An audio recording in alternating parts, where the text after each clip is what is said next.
Hey, how's everyone doing today? Um, I'm so tired. So full, full honestly, I'm absolutely shattered. But we're looking forward to do the stream. Um, 2 hours.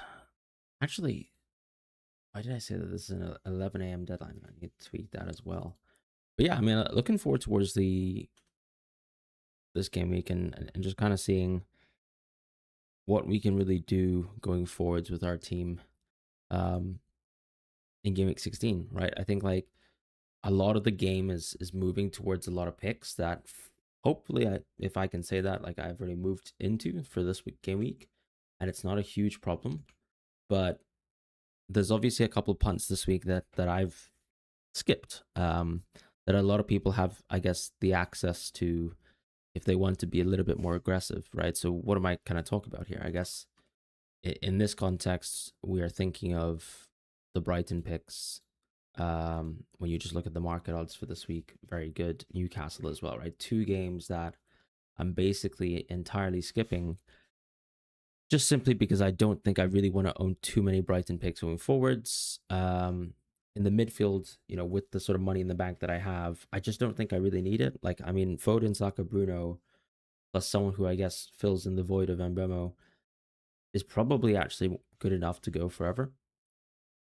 Um, and Minte, for example, as I've spoken about, has a lot of rotational issues. I think as far as everything else, like I mean, it's next week. I would say I'm angling for another Arsenal defender. Now, whilst Timber's interesting, I think Hincapié has sort of been mentioned because he's such an obvious pick now with sort of the lack of rotation at his price point at 5.4. There's obviously I think Calafiori is still interesting despite the risk of the four yellow cards, right? So sort of long term, that's something I'm thinking about myself. In terms of, my fielding of my team this game week, the kind of 50-50 decision for me was either I play double Palace defense and try to max out on that, or go Anderson and Dewsbury Hall and kind of bet against Palace this week. I've kind of chosen to bet against Palace. Maybe it's, less days of rest. Maybe it's the performances recently haven't been that good, but the outcomes have been. And I'm kind of hoping that they, don't do too well here. And then, yeah, a small bet against the field, I guess, who, for the most part, probably own one Palace defender at any single game week. So just my thoughts on that alone.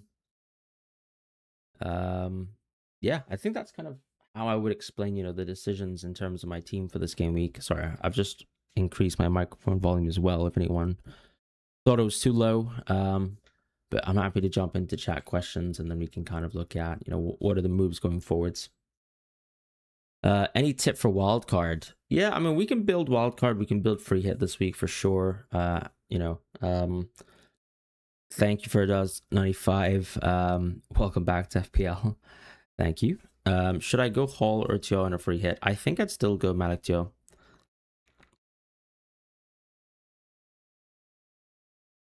Thoughts on Bruno captain? I'm not a huge fan of away games, but if you like it, go for it. I guess, is there any reason why you don't want a Haaland for this week? Obviously, last week I did the exact opposite, right? I went Bruno for a home game, Haaland for an away game as a vice captain. Not even a vice captain, sorry. I went Mbeumo vice because I thought it was just such a good game. But yeah, I don't really see.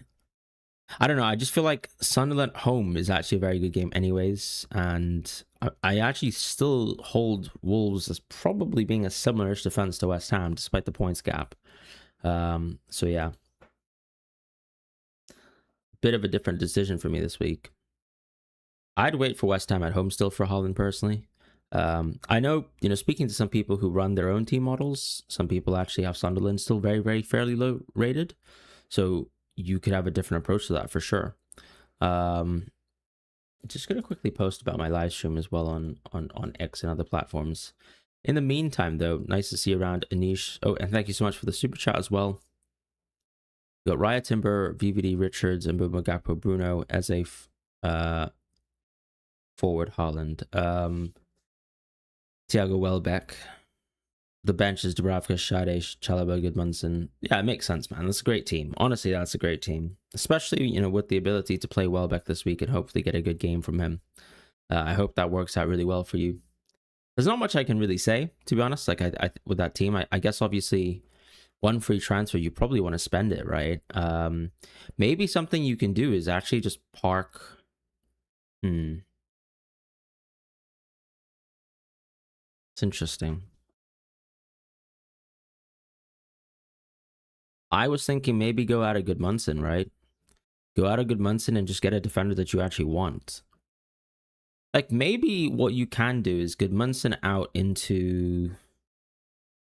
I was going to say another Arsenal defender, but I know you've got Eze. At the same time, could you do Eze to Foden? You don't have Foden in the team. I think long term, I'd much rather have Foden than Eze. I'd probably do that. This way, too, you can kind of re-pivot, hopefully, Chalobah to another Arsenal defender next week. Does that make sense, Anish? I have Doku in my team. Keep him or take a hit and bring Foden in. I'd keep Doku, I think. Do you think Palace defense won't get many FPL points this weekend? I think they're very close in quality to Anderson, Dewsbury Hall. I just think I'm taking a punt. It can go very wrong, I'm not pretending to know anything.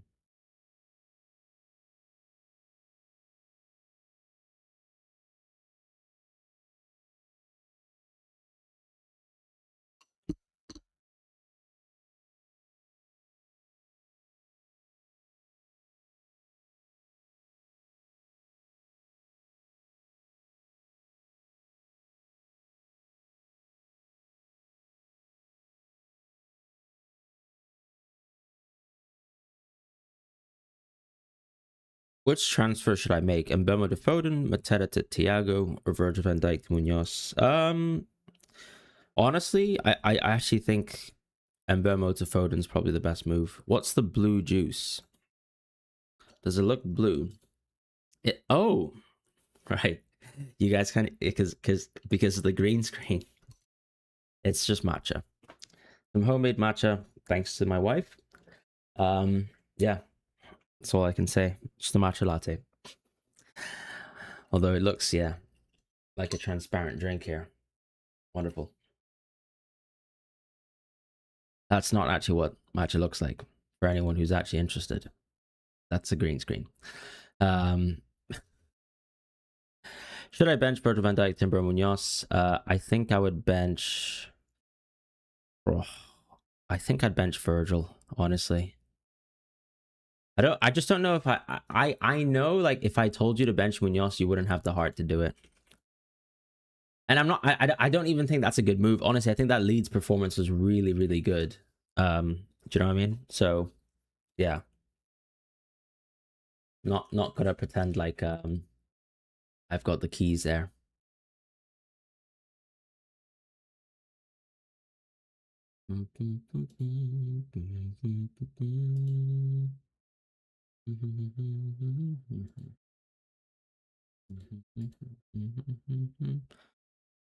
You don't know who to play and you need to play two of these? Semenyo, Enzo, Richards, Anderson. I think I'd still play Semenyo and Enzo, my friend. End of the day, I still think those attackers are still really high quality and can still outscore some of the defenders that you've suggested this week. Maybe Anderson could go ahead of like Enzo, but I don't know. I think I'd still actually play both the midfielders there. Excuse me, guys. Long week, and I'm pretty exhausted.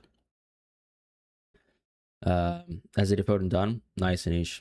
Yeah, I just think, look, you're going to benefit from it, and hopefully you have enough money in the bank to do an Arsenal defender move anyways. Who to start from Richards and Anderson? I personally think if you're going to go Munoz anyways, I would just start Richards. I can tell you right now, it is for me, it is close to a 50-50 just simply playing the Palace defense, right? And even benching Dewsbury Hall. I think this is just a situation of where, you make a decision in terms of like making a move that you feel like is close to 50-50, you just hope it drops in your favor. Like it could easily drop in your favor and Palace get a clean sheet versus Fulham, right?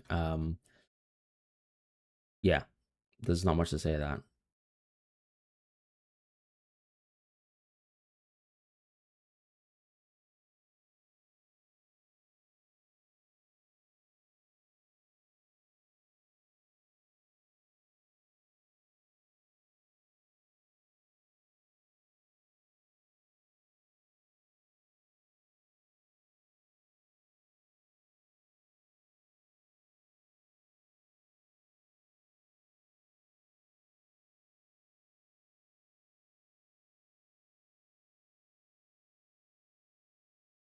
What we almost need over the next 2 hours is hopefully City leaks. But I actually feel fairly confident that O'Reilly and Foden starts. I could be wrong, but I mean, like you kind of have to think about Pep as well. Like this is the manager who sees his rivals like Liverpool and Arsenal dropping points to Sunderland, suddenly dropping two players who I think are very clearly first team quality right now, who are young, by the way. Um, just doesn't really make sense to me. Especially since the rest period for City is a little bit more fortunate, right? Arsenal play today. They play as the first game in the evening, and they played later than City did. Whereas obviously, when you look at, let's say, City, they play on Sunday, play Sunderland at home as well. So I just think there's a pretty minimal chance of O'Reilly rest. That's my personal opinion. I could be wrong, but I'm happy to take that sort of. I'm happy to just take that for what it is.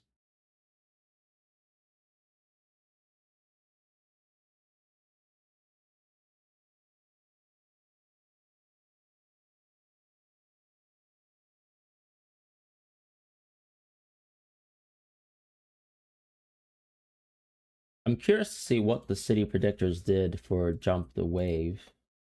Let's kind of see how they've gone through it. So they have O'Reilly 86%, pretty high, and they've got Foden 100%. Not too surprising if I can be completely honest. Um, yeah, I don't think many people are expecting an O'Reilly rest. I think it's pretty prudent to play O'Reilly this week. I think there's enough upside to do it for sure. Uh, Sunderland have been a very good team, but I still think the XG in terms of the underlyings on attack are pretty suspicious. But for the most part, they've been impressive. There's nothing else to really be said there. Double United it's been terrible for me. I can tell you right now. I think I've owned it for 3 weeks now, technically. Well, so far two, um, because I free hit like one of the weeks where I had double City, double United, sorry, and it just hasn't worked out. But on paper, it really should. But their attack has kind of gone down the drain a bit as well, which is a little weird because considering there haven't been significant changes in terms of like the team strength and all. One sec, sorry, I forgot to actually post about me doing the live stream.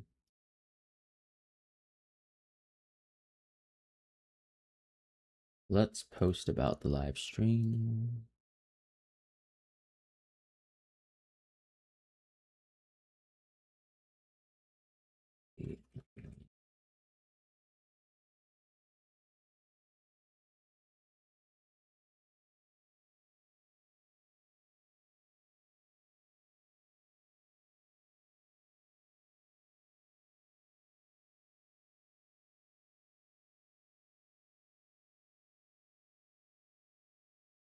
KDH or Anderson? I'd probably still play Anderson first.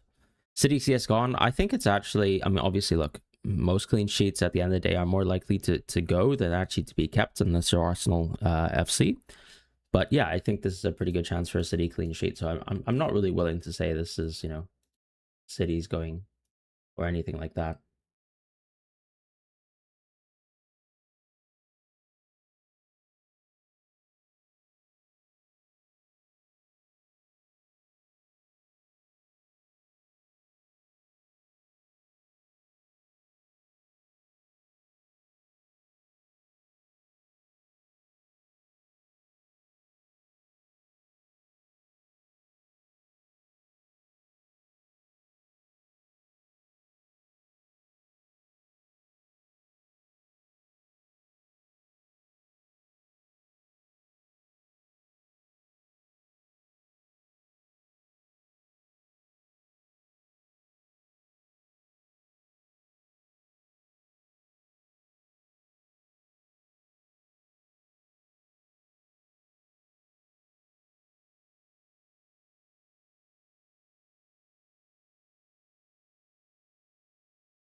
Leeds is scoring against Liverpool.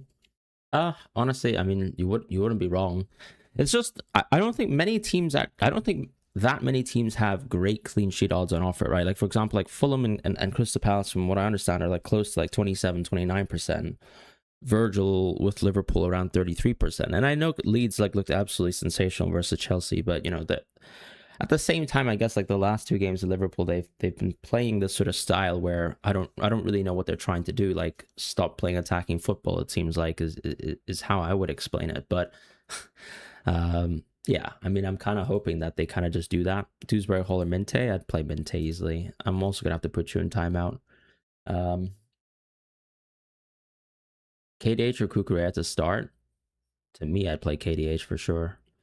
Is Semenyo going to AFCON? No, Ghana didn't qualify. So that means Kudus isn't going to AFCON either. Minte is also not going to AFCON. These are the kind of like African players that you can expect to play going forwards. Obviously, Wisa is not going to AFCON, not because his team didn't qualify, but rather because he's actually staying with Newcastle and maybe he'll be back fit. But yeah, these are the kind of popular African picks who will stay and you can keep within your teams. Another thing too, in terms of FPL, right, is I think they've put a really nice feature as well within your team. So for example, if you're worried about AFCON, if you kind of want to understand like, you know, who's going to play for your team, who's not, they've put a new feature, right? So you see this kind of like top right button with Mbemo. If you click on it, you can actually see that there's a status update. So then it kind of just tells you, hey, this player is actually maybe called up for international duty and could be absent from game week 17 to game week 22.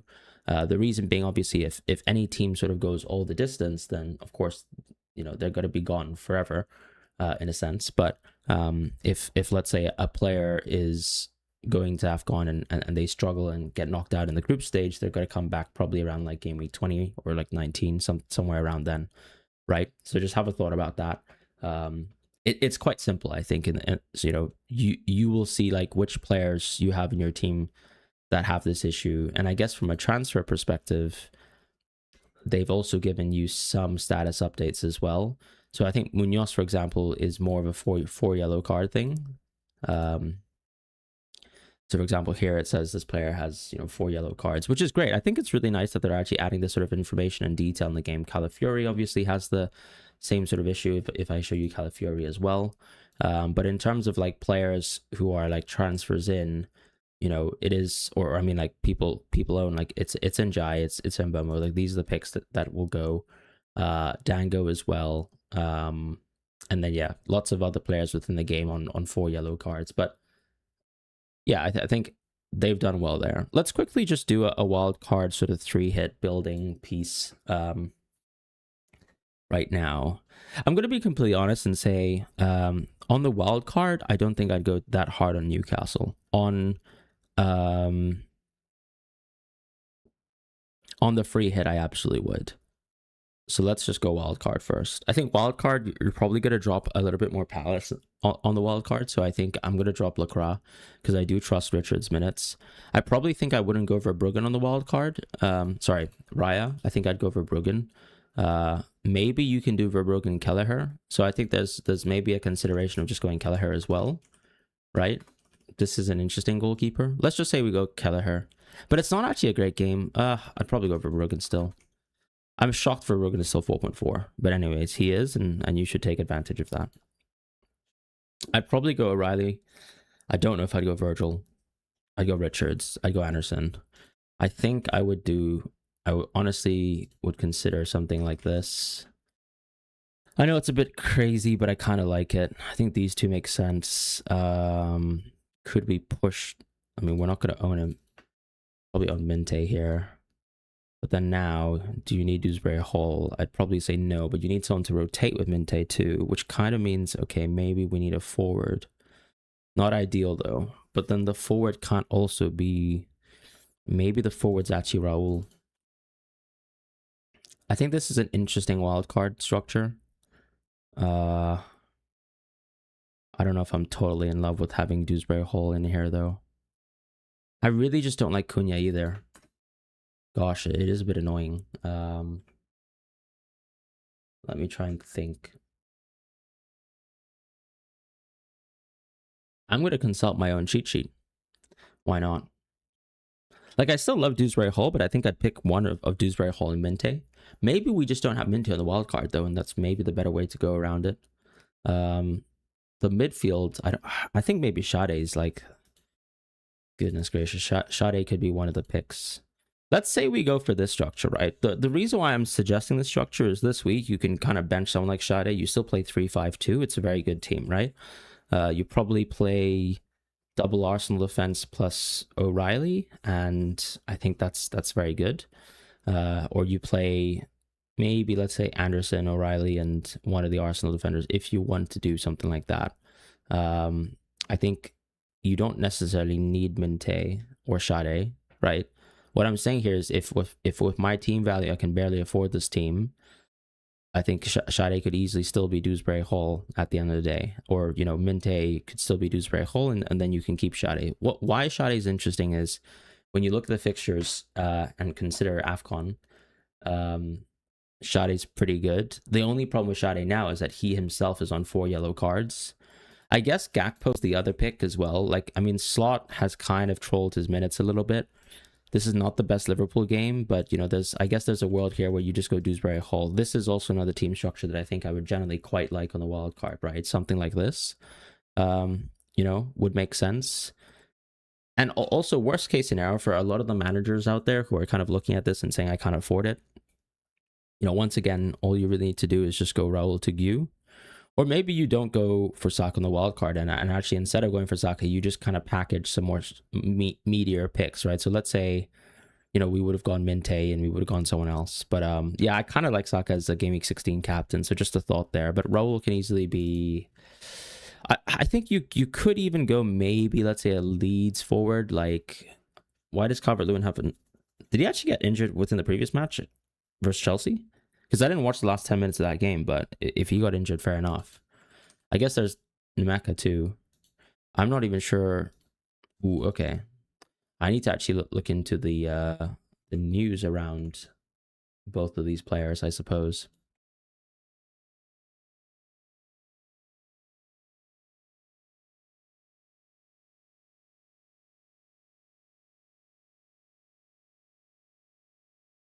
Because I'm pretty sure what I understood was that, yeah, Nemeka and DCL both have hamstring and calf issues or something like that, but maybe they can still play. All I'm saying is if you really want a little bit more depth in the team, you can go for those picks. Like, Welbeck is also interesting, but then I think whenever you go Minte in the midfield and you stack with Welbeck, you're not allowing for good rotation, right? So say I go Welbeck now. The problem with Welbeck on a wildcard draft is you're going to have Liverpool and Arsenal away. Your question to yourself is going to be, how do I manage around that? And if you have Minte, you're not going to rotate possibly. Like, so I think that's just something to think about. But this is kind of the structure that I would go with on a wild card, right? These are the types of picks that I think about. I think midfield, you have flexibility. Unfortunately, yeah, we just lack options within the game, but, you know, you always have choice. Let's just reset quickly for going for the free hit draft now, right? So if I'm going for a free hit now, I think probably I'd go with the same midfield that I have. I'd probably go Minte.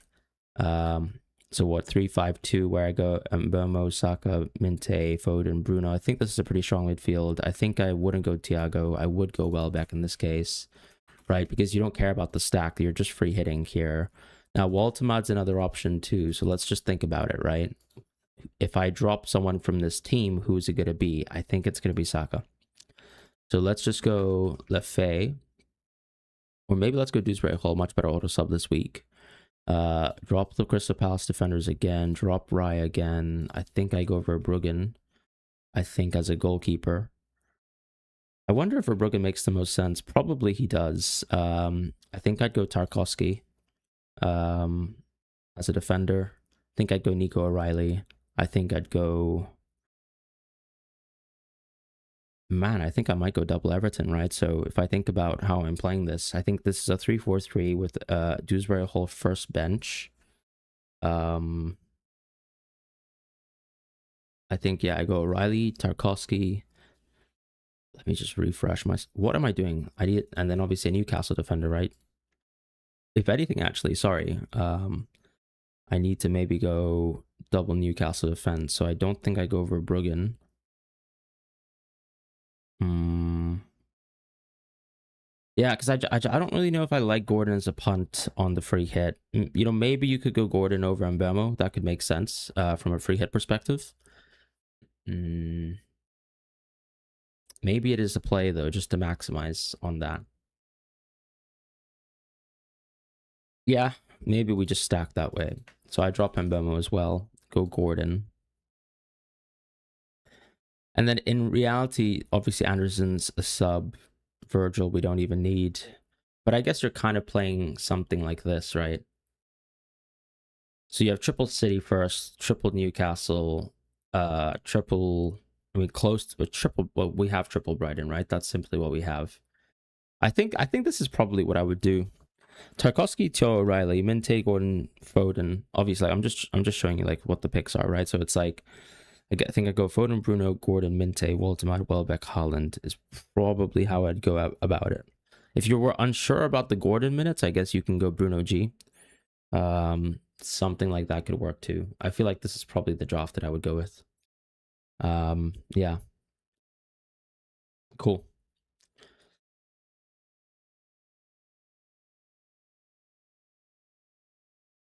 And I guess because we have so much money, right? If I just restore Anderson and maybe just go with a little bit of a like, let's say I go Richards for the full bench depth. I mean, I guess if you were much tighter with money here, could you get to Bukayo Saka? You probably could. I mean, maybe there's a consideration for. I think maybe there's an upgrade to where let's say you go Saka, right? Let's just do that. If you go Saka here and you go Dewsbury Hall as your auto sub, maybe you can just go Ramsdale, right? So this is still triple Newcastle. Now it's double Brighton, but you have Saka, who I think I still prefer over Gordon. However, it is a tough game, and we do need to acknowledge that. And then it's still triple City. Tarkowski, I think, is brilliant for this game week. Yeah. So yeah, just a thought. That's kind of how I build the free hit draft.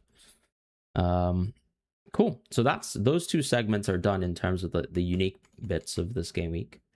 Um, let's quickly jump on over to chat questions because I know I've definitely missed a lot of them. I'm gonna quickly prioritize super chats as well if there's any. Nope, all good. Let's have a look at some member chats. La Luna 8888. Yeah, can I see her for Game Week 15 draft? Yeah, I mean, I think I've just shown it, right? So obviously this is my own team though. Calafury KDH. There's a high chance that Waltermad rests and Gordon plays false nine. Yeah, I agree with that, but it is Burnley as well, right? So it's kind of like, do you really think Gordon would make that much sense versus Burnley at home? I don't really know. Like from a tactical point of view, I guess. At the same time, obviously Gordon can get benched himself, which wouldn't be too surprising to me, which is why I don't like Gordon. But yeah, if you don't like Waltermite either and you don't trust his minutes, it's a bit of a weird one though, right? Because I feel like Waltermite almost feels like a bit of a sure thing on the free hit. I've not really been saying that people should be going Waltermite as a transfer though. What are my plans for triple captain? I've already used them, but I think, I would triple captain versus West Ham if I still had it. I triple captain versus Burnley, personally. Which three to start? Livramento, Munoz, Timber, or O'Reilly? I think I'd go Livramento and Timber. Do you think 3-4-3 or 3-5-2 is better? I think 3-5-2 is much better. Njai or Enzo for this week? I'd play Njai just for the home game. Start two out of O'Reilly, Calafiori, Richards, Matera. I think I'd play O'Reilly, and I think I would play Calafiori. Would you suggest O'Reilly or Timber for a -4? If you're going to take a -4 for this game week specifically, I think I'd probably go O'Reilly. Obviously, you kind of need to have faith in O'Reilly, but that's up to you, I guess.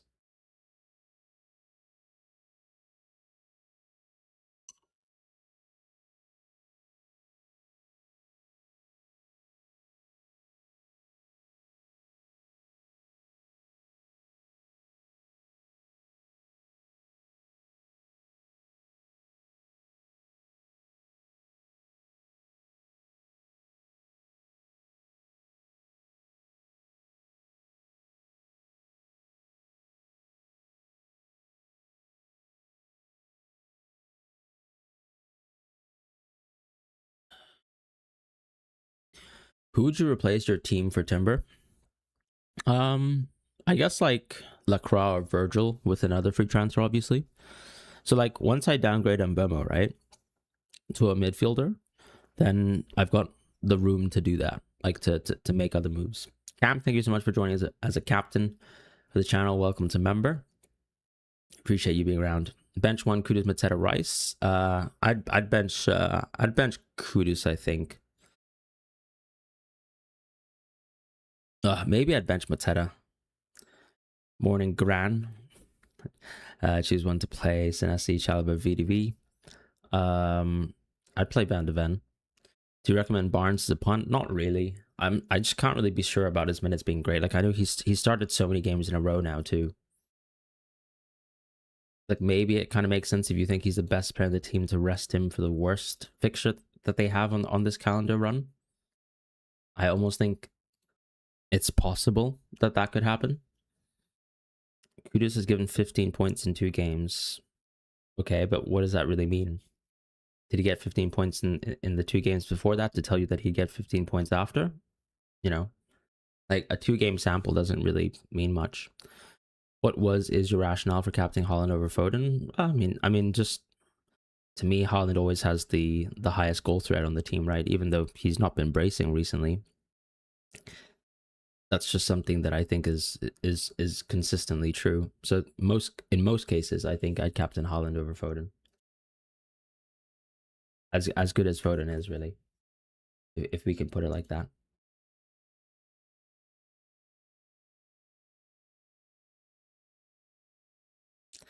And Bemar Bruno G. I mean, what kind of transfer is that for? Is that more for the free hit, or is that more for just this game week? I guess Bruno Guimaraes makes sense because especially since he did get rested, and of course they've got a lot of injuries, honestly, in the midfield. Newcastle do.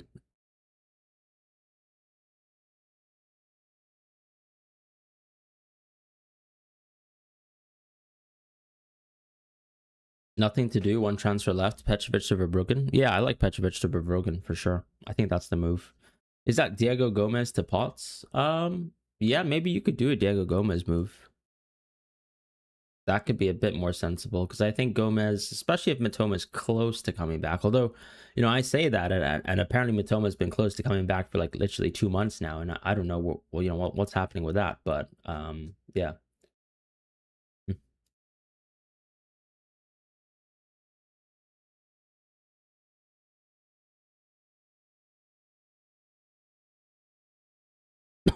Excuse me.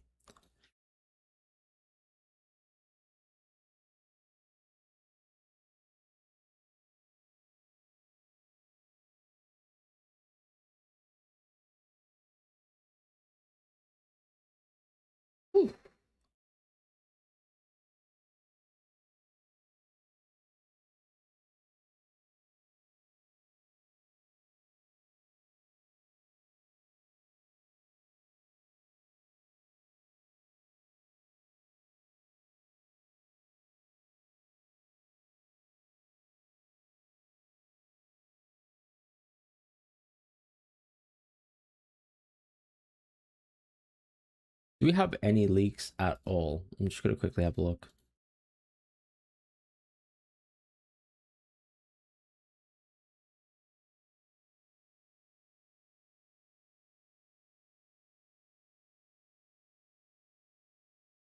I feel like we don't, which is kind of sad, but it is what it is.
I might move my vice captain to Bruno.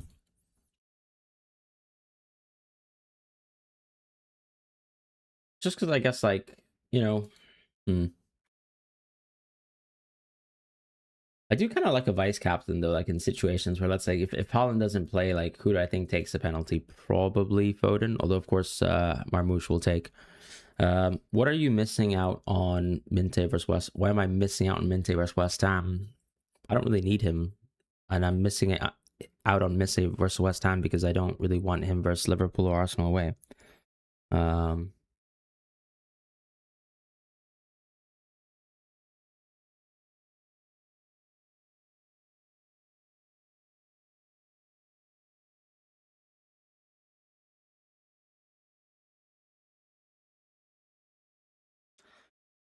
Price is dropping. Is he out? Like, what do you mean by dropping? Is he actually dropping in price? I'm kind of surprised people are selling Rice. Is that because he's been blanking recently? He's not dropping. I guess he's close to dropping, potentially. Maybe because, yeah, maybe it is purely because of the flag. I mean, Salah's dropping again. Not that that really matters. I guess it's kind of... It is actually seemingly over with Salah from an FPL perspective. Raya's going to rise. Guehi's going to rise. Timber's going to rise. Interesting. I have to be honest, like, I am kind of shocked at how much people are buying Timber when there's plenty of other good picks in the game.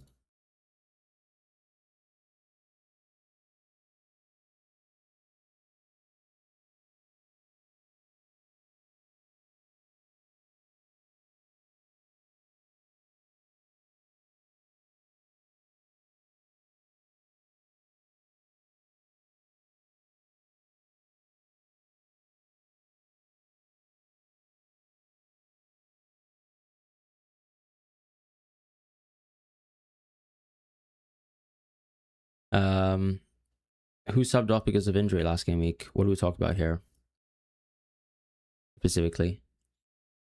Dynasty, Richards, Munoz, and Diouf in terms of starting. Yeah, to me that's easy. I just play Richards and Munoz. Gabriel's a great pick in January. Yes. You fancy Fulham defensive for Crystal? Yeah, for this game week, yeah. Yeah, Rice was subbed off, but he said himself he was going to play, and then obviously, Arteta's, he's not going to say anything about it. Oh, if you're talking about Mosquera, yeah, of course, he's injured for 6 to 8 weeks now, so that's Hincap, yes, stonks.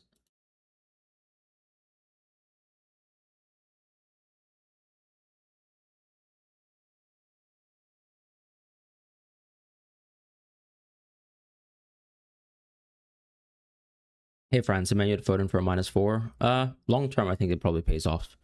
Today, would you most likely start Marmoush or Turkey? Turkey for me, I think, has the most chance of starting. I don't think I'd really hold Marmoush into my team. Yeah, I mean, he's dropping because of the yellow flag, right? As opposed to, like, anyone said, okay, he's like 100% injured or something like that. Calafiori played 90 minutes. Yeah, I like Calafiori. I like Hincap, yeah. Calafiori has 4 yellow cards is the only problem.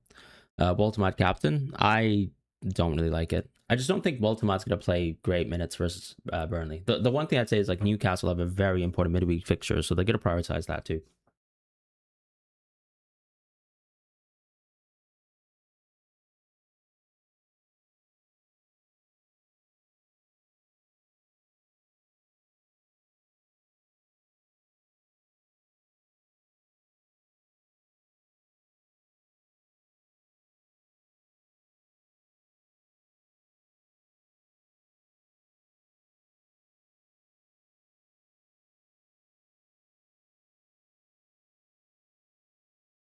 Hey, Fran, Semenyo to Bruno G or Mateta to Thiago?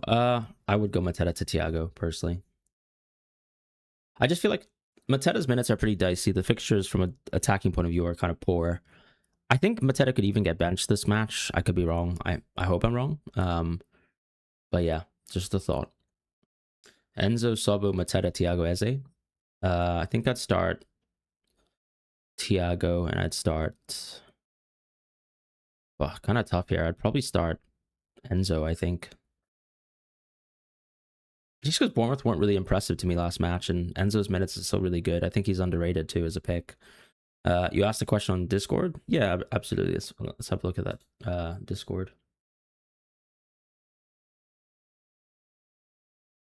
Um, did you ask a question like where in Discord did you do that? Sorry.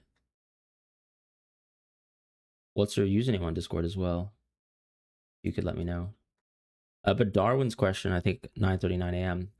Did a -4 to get Semenyo and Donna to Foden Verb makes sense. Still got free at team, but this is that I mean if Darwin, did you change your YouTube kind of like user? But yeah, I think you've got the team pretty much perfect. I agree. I'd still probably play Thiago over Enzo. I'm with it. Although Timber could be first bench, I would think.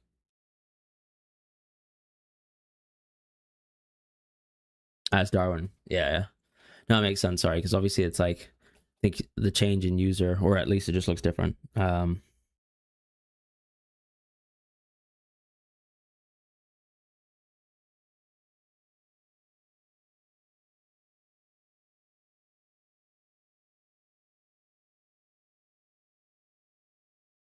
I'm kind of curious actually, because obviously Dewsbury Hall could play deeper, and that's not ideal. I'm just trying to think like, how much DEFCON did he actually hit in that game? Don't think he hit much.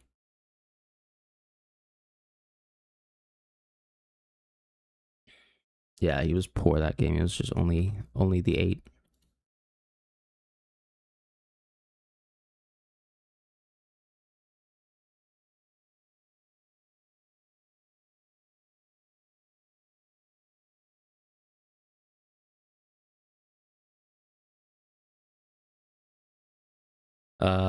Is Mateta not playing? No, I just think that he's kind of on fumes. He's been subbed off early a couple times. He's not played too well.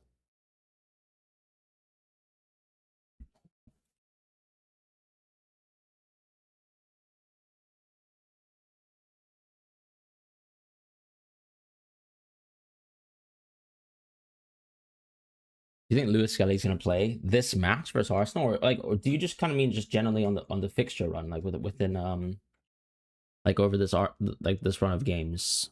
If I was to honestly tell you my thoughts, I don't think Lewis Skelly plays a single league game this month. Right. I just think he's really struggled with a lot of the matches, a lot of the cameos that he's gotten. Calafiori has been exceptional. If you think about fixture rotation starting from this game week, right? So I think Calafiori plays this match. I think he then misses out Club Bruges, which means that Lewis Skelly plays that match instead. I think Calafiori then is fit for Wolves at home, fit for Everton away, where you just have there's no midweek here. So that just means Calafiori's fine and he's fit to play. Similar sort of circumstance of the Brighton game, where I think Arsenal can rotate midweek there. And then I think at the end of the day, that's enough minutes that Miles Lewis-Skelly's playing and enough rest for Calafiori over this period for him to also play Aston Villa at home. So that's kind of how I see it. I do think Calafiori will play every single match. It doesn't make sense. No, Calafiori's not going to get rested versus Wolves. It makes more sense for him to be rested versus Club Bruges, like in between Aston Villa and Wolves. I don't see why Miles Lewis-Skelly would play both Club Bruges and Wolves. Mateta out for Waltemot. I'd probably go, if you can go for Waltemot this week, I probably would, especially since you got 5 free transfers anyways to go out of it. Dewsbury Hall or Reinders, I'd go Dewsbury Hall. Hey Luke, I hope you're well. Who would you bench between Anderson, Guecki, and Anderson mid? Yeah, I would easily just bench Anderson, the midfielder. Yeah, I would just bench Anderson, like the midfielder, as I said.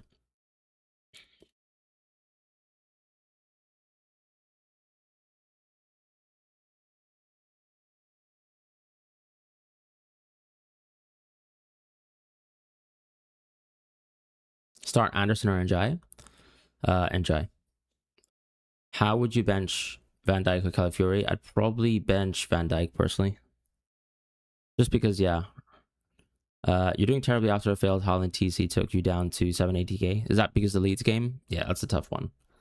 It's a pretty poor dice roll, like just in terms of like the outcome of that.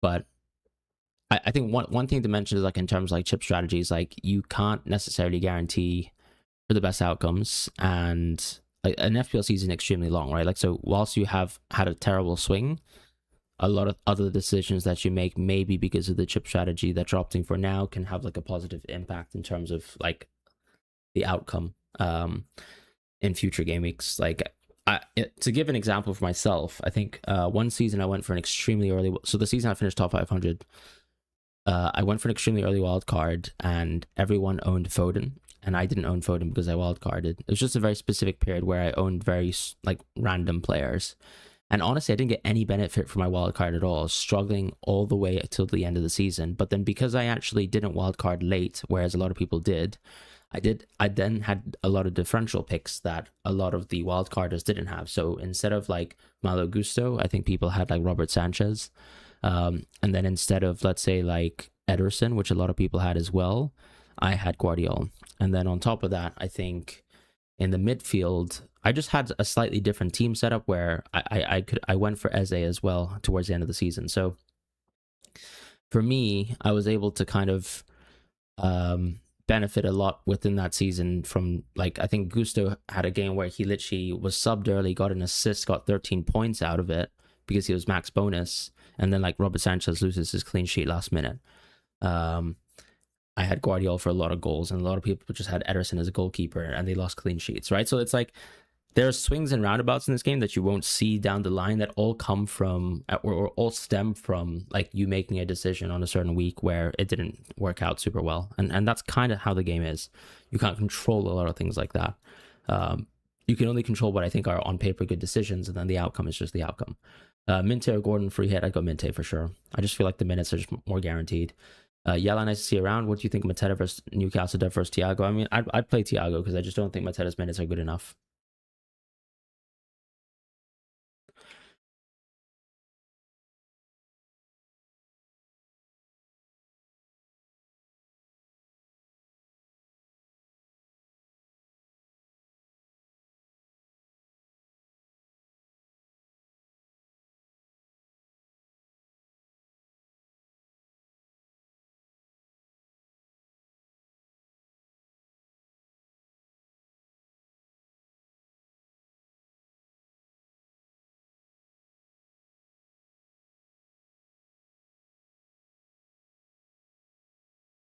Can I come back from 2.2 million rank? Yeah, absolutely. Enzo have not posted on Instagram, maybe not starting today. Well, that's an interesting one. I didn't really think about that, but maybe that's possible. I mean, he did kind of do that once, and he ended up playing, right, or vice versa. I think he once posted and didn't end up playing. Nice to see you from Melbourne. Must be pretty. I guess is it what is it late in the evening over there? All the best to you. What should I do if I can't afford Foden and bring Doku in? No, I'd personally just bring Foden in. I mean, I really don't like Doku, and I just don't think, like, I honestly don't believe in the concept of coverage. I don't think Doku covers Foden. I also don't think that you necessarily need to force Foden into your team, you know, by going for Doku. So I'd rather just wait for Foden later. He has to start Caicedo as a red card, and Lavia is injured. Yeah, that's kind of why as I said, I'm surprised about the Instagram story piece, and I don't think there's a lot of weight to it. It's kind of why I'm suggesting that. 9 p.m. here, perfect time. Yeah, that's good. I'm not gonna lie. Getting ready at 9 a.m. on a Saturday after working the week, it doesn't hit. It does not hit. Do you think Gakpo will start?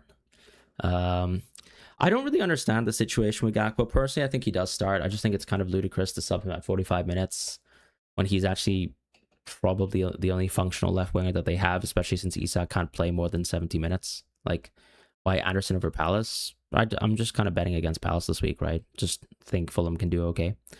Do I rate teams on Discord? I mean, I think so. Obviously, given the volume of questions on chat, I mean, I tend to just prioritize like member questions and things like that.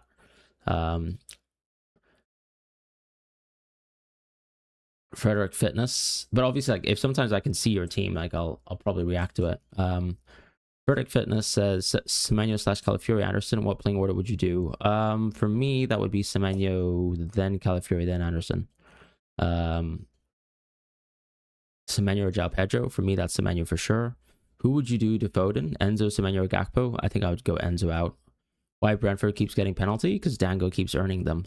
Do you have Newcastle FOMO? Not really. I mean, it's like the way I see it is like if you own Newcastle players, I probably have a better team than you in every week other than this one. And at the same time, with Newcastle prioritizing maybe the Champions League game, there's maybe less of a reason for me to be scared about Newcastle because I don't think the minutes of the players outside of the defenders will be actually that good.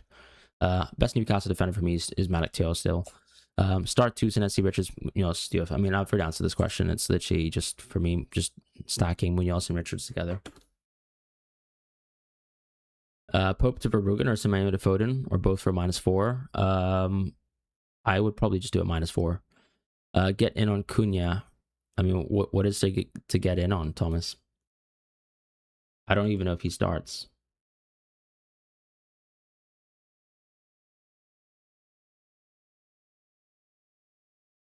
Is anyone playing triple captain? That's a good question, actually. Let's see if there's a poll.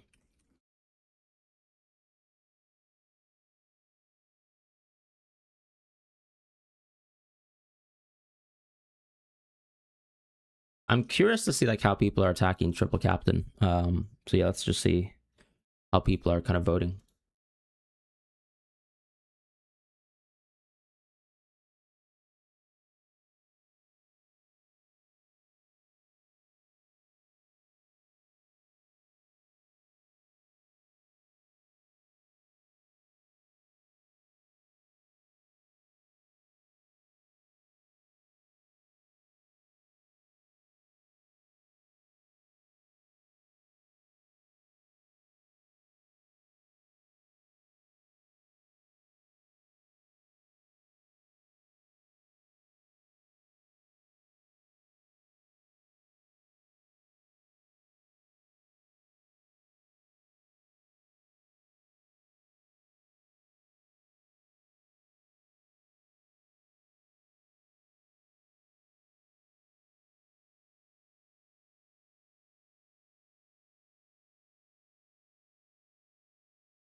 Why tell you confident he starts all the time? I can't see why he wouldn't, to be honest. He's probably like their best defender so far this season. Welbeck or Waldemad? I'd probably go Welbeck. I think from a team structure point of view. Foden or Holland captain? For me, it's Holland. Worth the hit to Foden from Semenyo?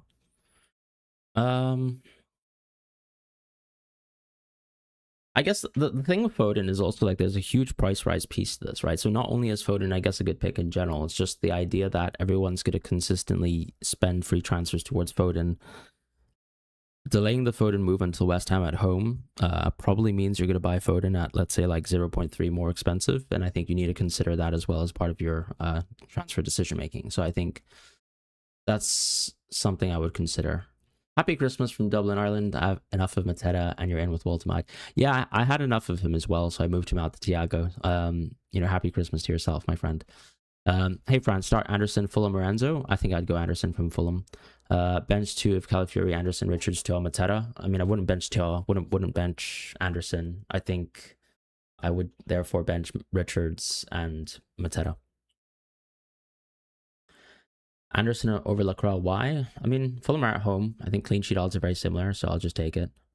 I did give Cunha green arrow on the cheat sheet, but then I also just put a pinned comment saying that I don't think he deserves it. Because obviously the video was recorded before I watched West Ham versus Man United, and personally, I'm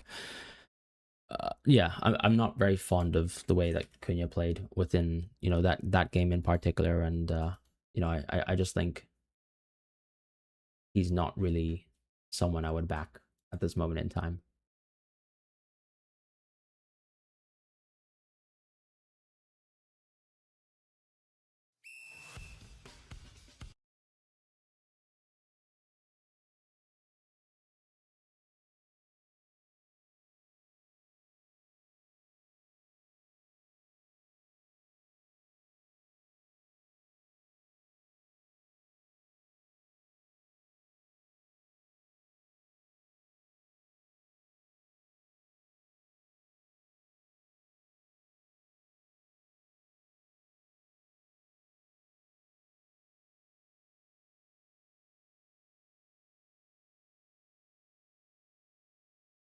Um, Sorry, I'm just quickly just checking some stuff in terms of like whether we have any potential leaks or not.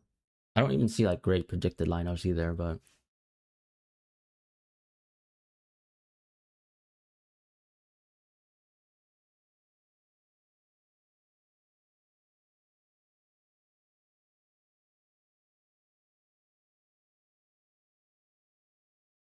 Voltamod 1 week punt. I would go Voltamod. I mean, if it literally is a 1 week punt, I'd go Voltamod for sure. Worth the hit for Foden Semenyo. Yep. Anderson over Lacroix. Clean sheet odds for sure. You mean a few O'Reilly benchings? Yeah, I think O'Reilly benching is a little bit more likely than, let's say, Foden. But yeah, I just think the chances are pretty low still, like maybe 15, 20%.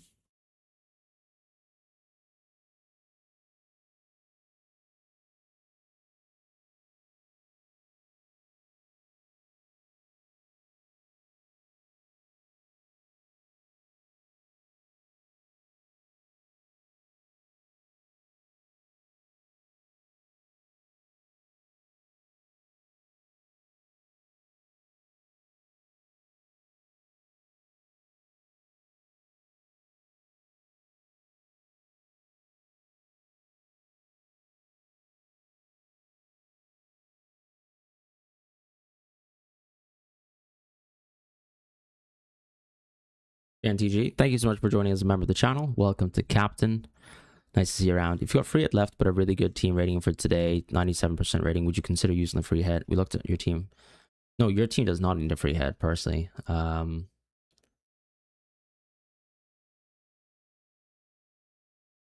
like, I mean, I would not be telling you to free hit. I mean, I'd probably consider like a free hit 18. Like, your team is better than mine this week, you know? I'll just be honest with you. So much better than mine. Yeah, just relax. Absolutely no chance I would tell you to free hit. I'd honestly even struggle to tell you like what would really change. Like maybe you wouldn't have Thiago in the midfield. Like that's just about it. Yeah, free at 18 could be interesting. Free at 16 makes sense, but then I do think you kind of want to move out of Mbemo just so that you don't tank too many price rises from. Then again, actually, people won't really move Mbemo out. Is something I'm thinking if they're smart enough, I guess. Ivan, thank you so much as well, or Ivan. Thank you both guys for joining as members and managers of the channel. Really do appreciate that. Mateta to Woltamod for -4, I think is worth it if you think Woltamod starts. Most times though, I'd probably say no. TL for a -4, I don't think is worth it. Timber first bench or Lacroix, I'd probably go Lacroix first bench. Free hitting game week 16. You're thinking of selling some players, but also 1 week punt. I just do the Woltamod punt for sure on free at 16. I think it synergizes very well with your team structure or even your chip plans. Shar Palmer in the free hit. Nah, I wouldn't go Shar. Which national team do I support? I mean, Spain. I'm Spanish. We're half Spanish at least, and the other half, like Hong Kong. We're not very good at football, are we? Kudos to Foden. Can I bring in Van Heck? Yeah, I think this is probably the best week possible to bring in Van Heck.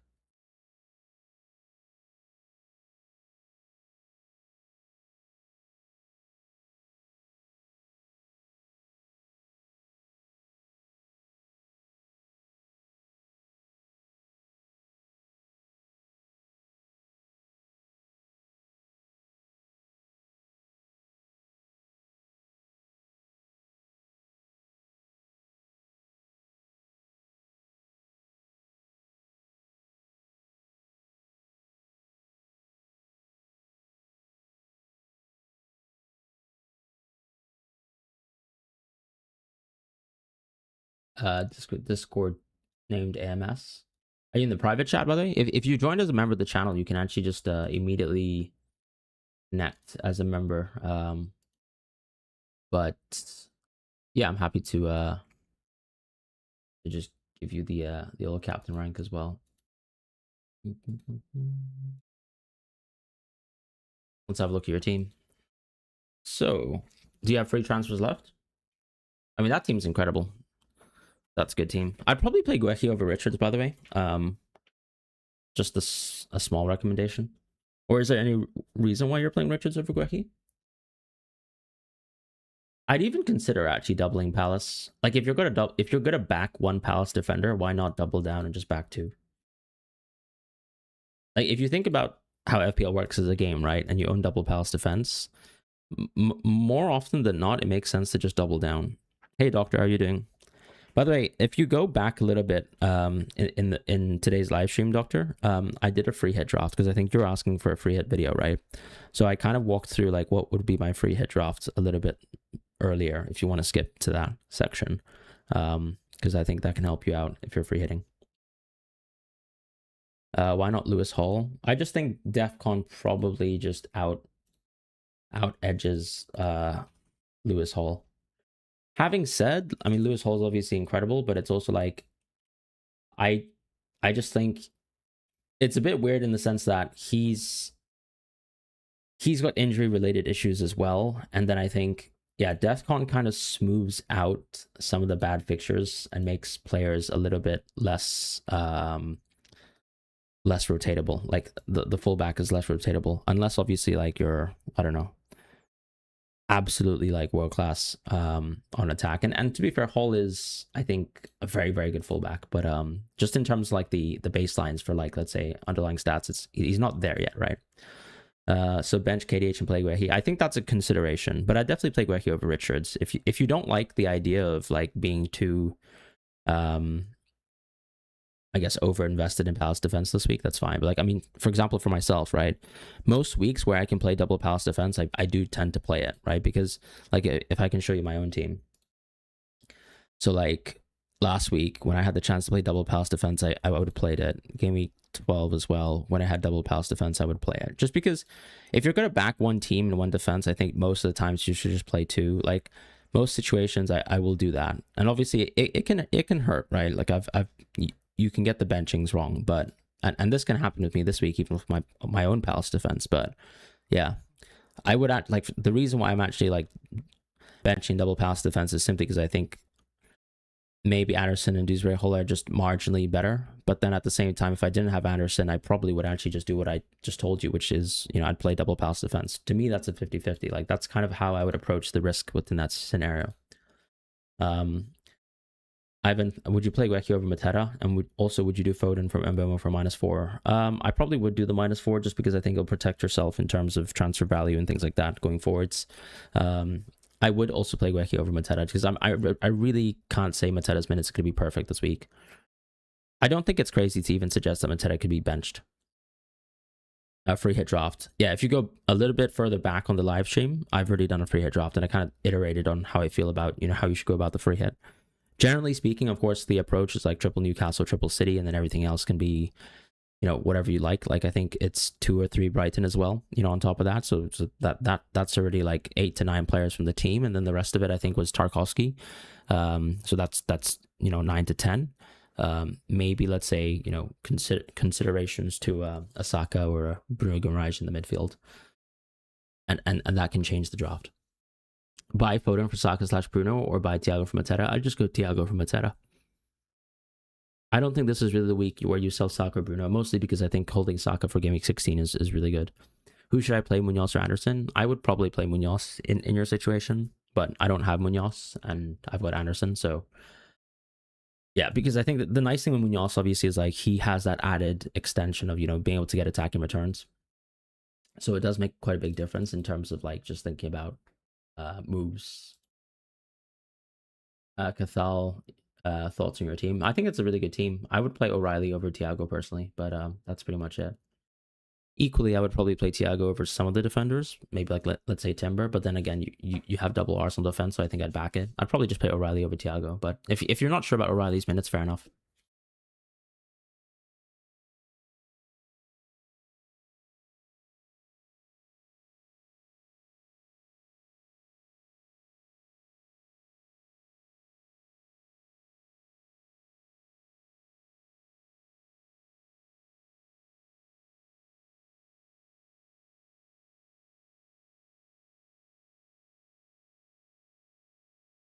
Why everyone is dealing with Woltemite as 1 week punt? Because I think the thing is, the whole point of the 1 week punt is that you don't have to think about the concept of him being a 7th attacker, right? Because if you're 1 week punting, you're moving out of Woltemite immediately after that. So there's no real need to make, I guess, discussions about structure when ultimately you might not even go Woltemite, like past this game week. Which Newcastle forward has the chance of most minutes, considering yeah, that's the thing, right? I still think Woltemite generally has a pretty good chance of playing good minutes. Like, ironically, Bruno Guimaraes is probably someone who gives you like pretty good minutes because he also got the benching midweek as an attacker.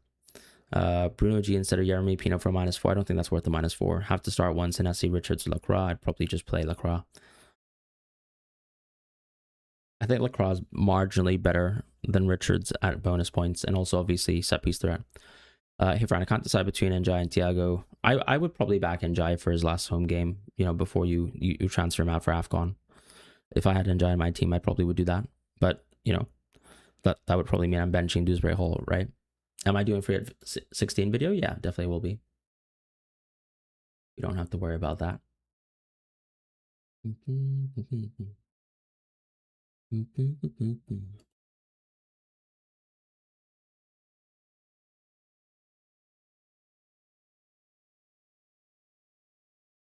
I feel like we haven't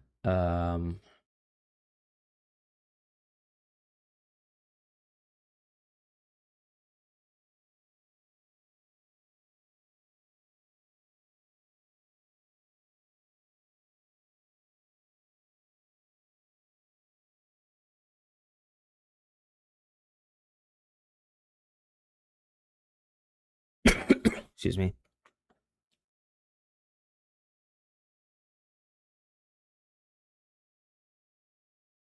Maybe I can put a question back into chat, right? Let's just discuss, like, I suppose, how you guys would play my 50-50, if I can put it like that. I could pull it.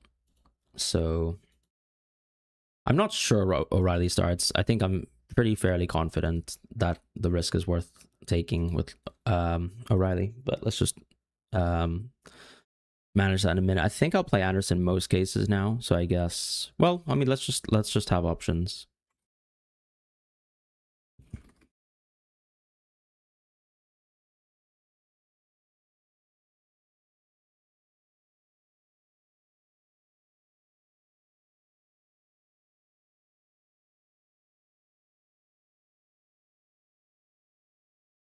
These are basically my 3 options, right, in terms of how I can line up my team. Foden captain over Haaland. I'm not sure I really love that. Is Thiago must-have? No, not for this game week. I don't think this is a particularly good game. The reason why I'm going Thiago is just a long-term structural move, right, to get me O'Reilly and Foden at the same time and get those players locked in before AFCON comes in.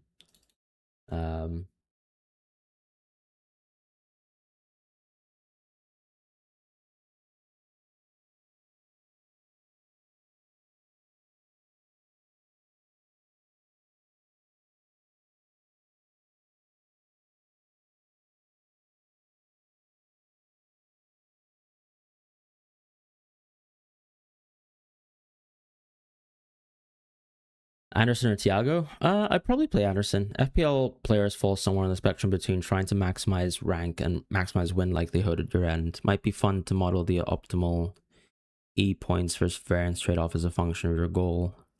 But like, when you say variance trade-off, like what do you mean specifically here? Are you just talking about like in terms of like the likelihood of an outcome, or are you talking about the concept of risk, right? Like variance trade-off, like I'm not really sure what that means. Is that like, because that's more speaking towards like outcomes falling, right? So let's say Palace score, that's, I guess, variance in terms of Anderson clean sheet getting wiped when he's got probably the same percentage clean sheet as, let's say, Lacroix on paper, if you wanted to like kind of average case amongst models. But obviously, as we know, with like fixture probability outcomes, it's like, if I play both Anderson and Lacroix, I'm almost seeking for, I guess, an outcome that's very, very rare anyways, right, within that specific match itself. Like, I think a 0-0 in football is probably like a 10 to 15% chance even within a singular game. So for me to, I guess, to it's kind of like a negative outcome, if that makes sense, in the way that when you line up one player versus another, which is obviously why people say that that's a hedge, and that's obviously in theory a raising of the floor and a reduction of the ceiling, if that makes sense. So like, for example, like going back to the free hit discussions of last week, right? But the thing is, what that thing? So most people define risk as effective ownership. Variance to me is more about outcome in terms of like how things fall, right? So you need to consider, first of all, like how realistic outcomes are in terms of like how disparate outcomes can be if you, let's say, play two players that are mutually opposed, and then the concept of risk, right? Which is like how many Crystal Palace defenders are owned by the average player this week. Yeah, I mean, I don't think I'm sacrificing any expected points here, for example, to play for a higher ceiling, which I think is this case here, Anderson and Dewsbury Hall. At the same time, I think I can reach the exact same ceiling by simply going for Lacroix and Richards.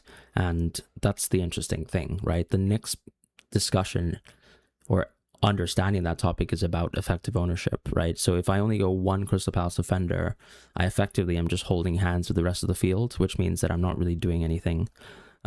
If I go double Palace defense, though, like it has been a differential for me the last, let's say, 2 out of 3 weeks that I've played, that's something that's quite different where I'm taking a risk against the field because, double Palace defense is like effectively a very low owned combination, I suppose. Why Anderson over Lacroix? Just marginally better clean sheet odds, nothing particular. I'm taking a bet on Palace. Struggling, I would say, with less rest. Fran, could you look at my question, please? Absolutely, Jangsta. What was your question though specifically? Is it on Discord?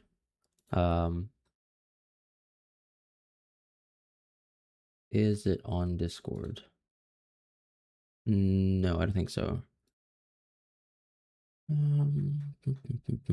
Oh, right. So it's bench one, Bruno, Foden, Njai, Anderson, Enzo. I mean, which Anderson are you talking about, Janksta? Is that Anderson from Nottingham Forest? If that's Anderson from Nottingham Forest, I would probably bench him, or I'd probably bench Mateta. I think it's one of the two.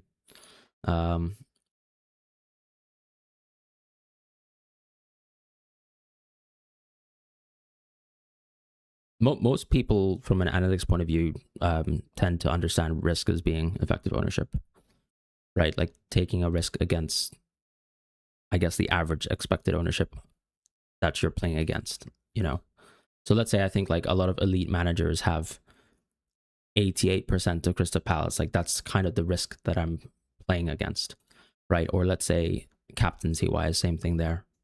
In most situations, I think the risk tolerance piece is like, yeah, I mean, it's hard to almost like even look at that as a study because it's like at the end of the day, FPL outcomes are so driven. Like you know what you're sizing up. There's not going to be a study on like what is the perfect amount of risk to play. And equally, I think you need to adjust your risk profile as expectations change, over the course of the season. It's not like, oh, every week you should take this amount of risk and we found that there's an optimal playing point. Like some people, for example, might have zero risk preference and some people might have the most aggressive risk preference. They might actually end up at the same rank because so many things unfolded that were so different. But, like you can have, for example, like I know someone right now who doesn't own Haaland, right? Who clearly is like extremely high end of the risk. And I think is top 5K. Equally, I know someone like most people who are like, I'd say most of the top 5K own Haaland, right? If you want to put it like that. Better call Amar, you're not going to get an answer if you spam in chat. So if I cannot afford Simone to Foden, selling Keane viable. I think selling Keane is viable. I mean, what was actually the Keane update? Sorry. Michael Keane news. Yeah, I think Keane might not be available for this match, so I'd probably actually just sell Keane.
Excuse me.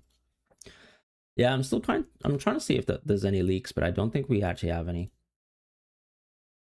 Bit of a shame, but what can we do?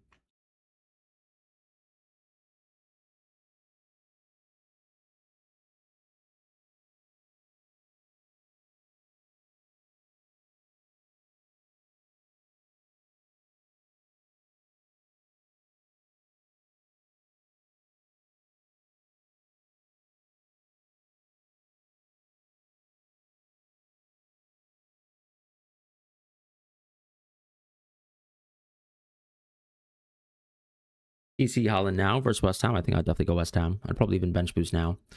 Doctor, free transfers before a free hit don't work, right? So your team's just going to be your Game Week 14 team in Game Week 16. Chat, is it worth to go for Bruno G for -4? I don't think it's worth the -4. I mean, he could do better, but at the same time, you probably don't want Newcastle. Like, you don't want too much Newcastle ownership after this game. Of course, you can't hit the optimal risk reliably and consistently, but modeling it. But like, I just don't really understand what you're trying to say here with modeling it. Like, are you trying to say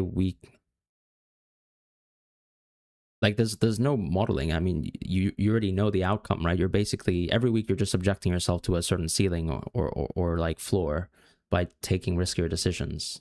You know, the modeling is kind of looking at something like, for example, like look at what Solio has when it has the risk tool. It just basically shows how disparate your outcomes are. That's how risk works.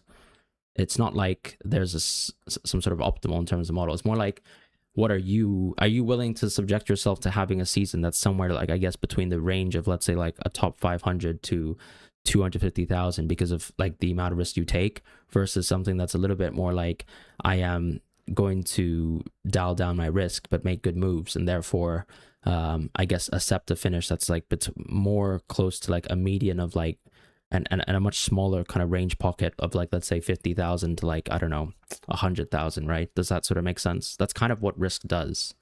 You're basically, you're just raising your appetite in terms of outcomes that can just widen the gap versus, let's say, what the, I guess, the rolling template is, the rolling effective ownership of a team is, right?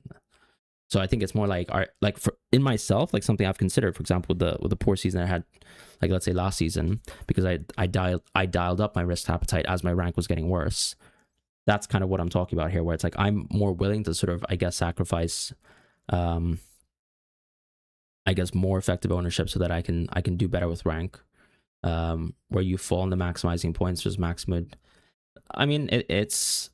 I mean, come on, like winning FPL spectrum is like, that's, I mean, there's like 10 million players, right? So there's no point like maximizing for one outcome, which is winning FPL. I mean, no one's, there's you're not going to get any sort of like genuine learnings from that, in my opinion.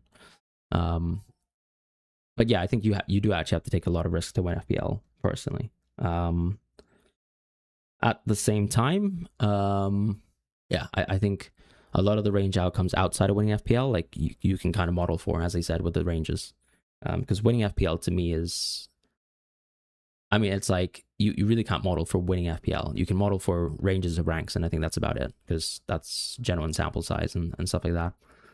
Winning FPL is kind of like just hoping that you are like the luckiest man ever for one season, and you have no real control. Like I've seen FPL seasons of winning, like rank 1 winning FPL managers where clearly I think their risk appetite was massive. And then I've seen people, you know, we've had an analytics winner 2 years ago, and I think the only real risk appetite was probably just taking a different free hit path to mostly engaged field, which I think, you know, Jonas did free at 34 over 3 at 29.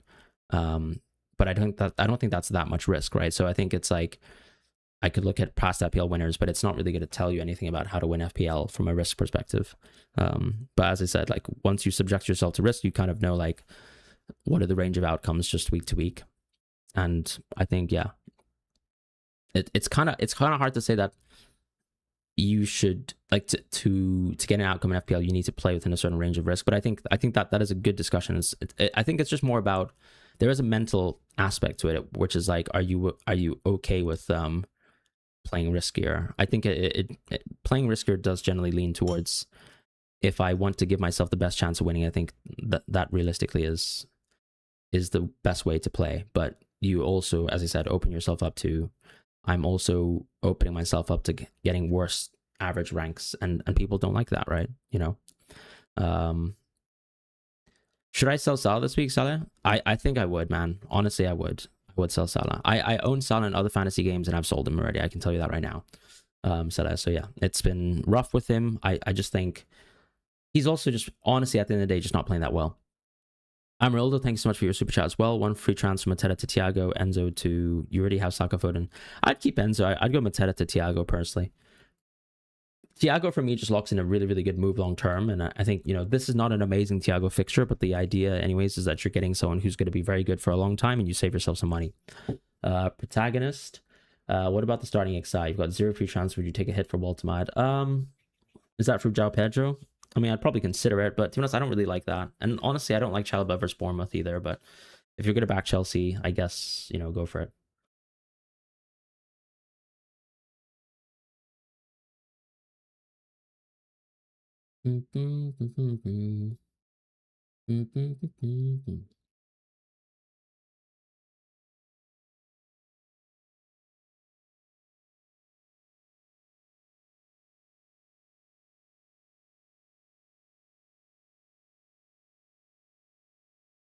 Is it worth taking a hit to bring in Waltermad this week or Thiago? I think Thiago is a better long-term move. So from a hit perspective, I kind of like that more. From a one free transfer perspective, I think Waltermad's better. The reality with hits is I don't think you actually expect to recuperate a hit within 1 week, but obviously, yeah, Waltermad obviously has the highest ceiling this week. So if you really want to like bet on being extremely lucky, then go for that move.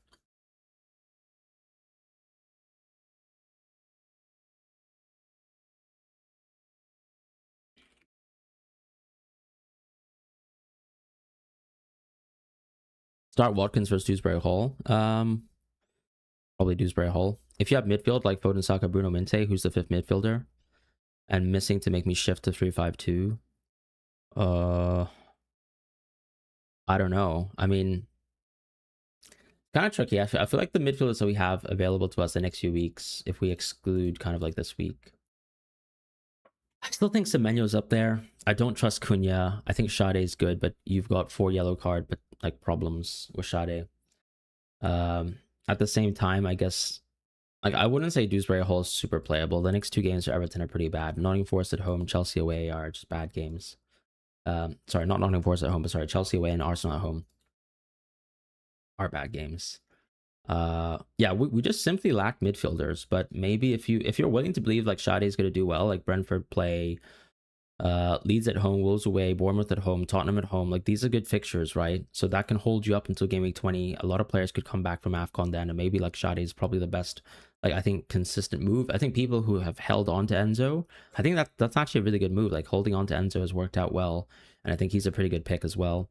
It's just tough right now. Even Semenyo, holding Semenyo until game week 20 makes sense to me, right? Because at least you get Burnley at home, which is an exceptional game. Like I might revisit Mbumo to Semenyo in game week 17, something like that as a move. It's kind of hard to say like what's the best play. Double down with Palace defense by bringing in Richards or go for Van Heck's good fixture. I would probably go for Van Heck. I don't really see Richards as a buy this week personally. Would you keep the starting XI? Yeah, I would. Protagonist. I mean, personally, I would play Semenyo over Anderson from like I would play Anderson over Chalobah. I would play Semenyo over Anderson as well. I don't really see why you wouldn't back those 2 players, but it's up to you. I don't love Mateta. I don't love João Pedro. I think those players can definitely go.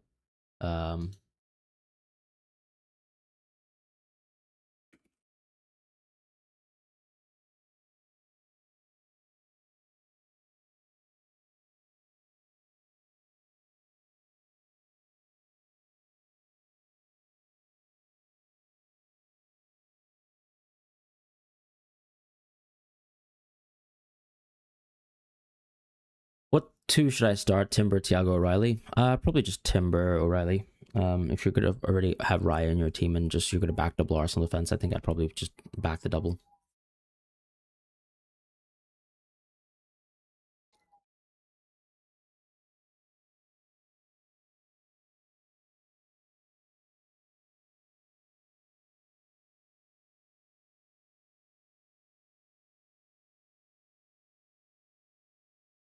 Foden Vice. I think Foden or Bruno Weiss are pretty good. Do you think Enzo's still worth it? It's kind of weird to say Enzo's a good transfer this week, but I think maybe Enzo's a transfer next week could be interesting. Like, I think Bournemouth away is not a particularly good game where I'd say, like, okay, I really want to have Enzo for this match, but, you know, just a thought.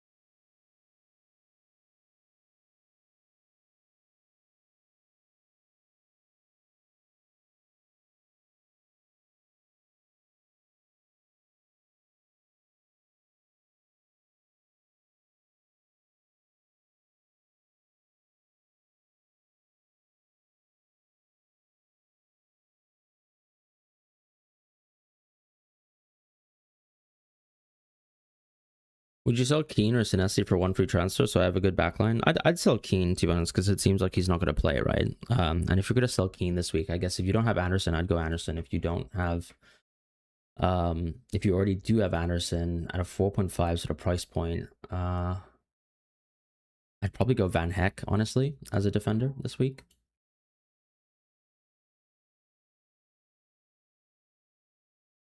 Fran, you have to start Semenyo or Enzo. I'd probably go Semenyo, personally. And yeah, I'd start, I mean, if you're going to go Munoz anyways, I'd start Richards. I'm not making any last minute moves. I've already made all my moves earlier this week. O'Reilly will get subbed on. Yeah, he'll definitely get subbed on if he's benched, but, you know, I'm willing to take the risk. Who should I bench, KDH or Enzo? I'd probably bench Enzo. Actually, I'd probably bench KDH still. I think Enzo is probably better, marginally. Yeah, I'd probably play Enzo. Fancy a free hit draft? Hey, Robert TG, I actually did a free hit draft earlier. So if you scroll a little bit earlier in the stream, you'll be able to catch it. I kind of walked through like conceptually how I feel about the free hit, like what kind of picks are on there, and I think you can probably pick something that's kind of similar, structurally speaking. And best of luck to the free hit. Deviate, start Richards, Minte, Thiago. I mean, you have to start Minte. Yeah, like Minte is the most obvious start from all three players that you mentioned. What is the chance of City players resting for Madrid game? I think it's like I kind of feel like this is one of those weeks where City just have to play their best team twice in a row or three times in a row, right?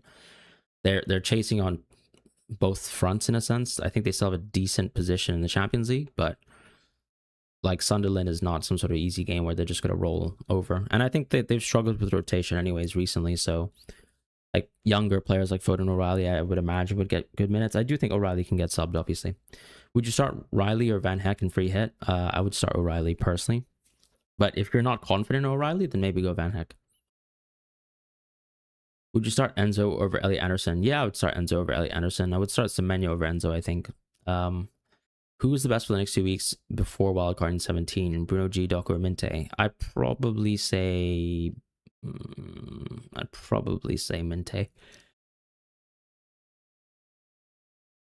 Since you still have your free hit, I mean, I really need to kind of see what your team is. Like, feel free to share your team and we can sort of make a call, because I think free hit is not really about this is the best window for free hit. I think free hit is always like, this is my team, so when's the best time I can, in theory, get a much better team coming out of it. But like, generally speaking, I think like 16's interesting, 18's interesting for most players. Like, even this week is pretty interesting as well. Like, if you have a pretty, let's say, ill-prepared team for this week and you don't have too much Newcastle, you want to get that triple Newcastle versus Burnley, you have a weak defense, for example, and maybe there's an opportunity to go like Tarkowski as well, like that's that. Yeah, things like that. Or specifically Brighton, like Welbeck and Minte, right? Like, if you don't have Welbeck and Minte in your team, this is a pretty good free hit. Who to start, Ender or Njai? I think I would just go Njai for the home game. Start Mateta or Anderson. I'd go Joachim Anderson for sure. Just I really don't think Mateta's minutes are good. You feel stupid paying 5.9 for Ryan now as your Pope replacement. Would you still do it? I probably wouldn't, honestly. I think I would actually go for Bruggen. And I'd probably just go for another Arsenal defender outfield next week. You went for Malik Diop with your free transfer. Should you get Foden or Minte for a hit? I'd probably go Foden for a hit, because Foden for me is going to stay in my team much longer, and Minte has Liverpool and Arsenal away games in the distance where you can't really rotate so well with that.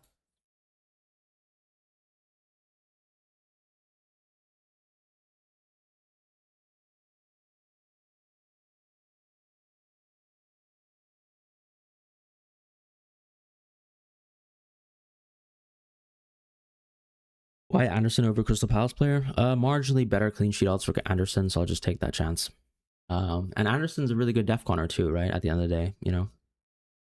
Obviously, Palace have had a lot of clean sheets, but I think part of that too is just like, you know, fixtures like Burnley and Wolves and stuff like that, and yeah.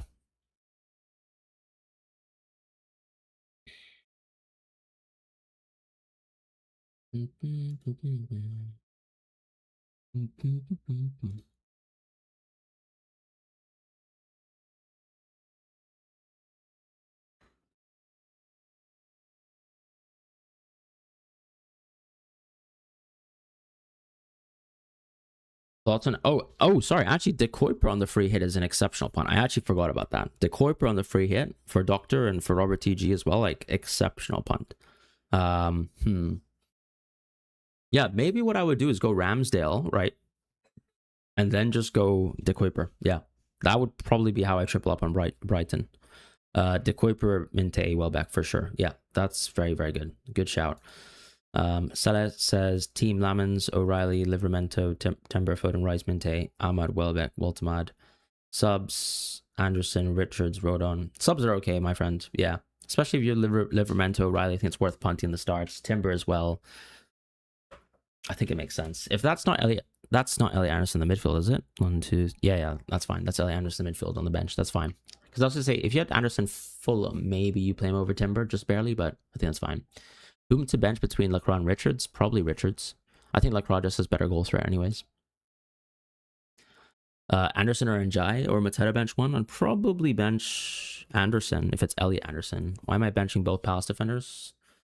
Well, I guess I'm backing a Fulham outcome a little bit, and that's pretty much it. Nothing particular to it. I think it's a 50-50 in terms of like, if you kind of see my poll, right? Like the way that I would usually line up my team is, yeah, I'd play Anderson KDH or I'd play double Palace. I don't think I really like Lacroix KDH, right? So the idea is like, do I back the home games here in this instance, or do I back like the double outcome here with Palace, which I quite like as a concept. And for me, it's one or the other.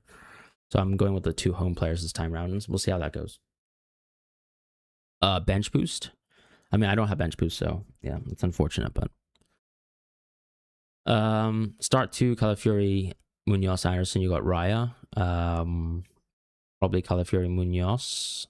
Sorry, I'd probably do Calafiori, Munoz still.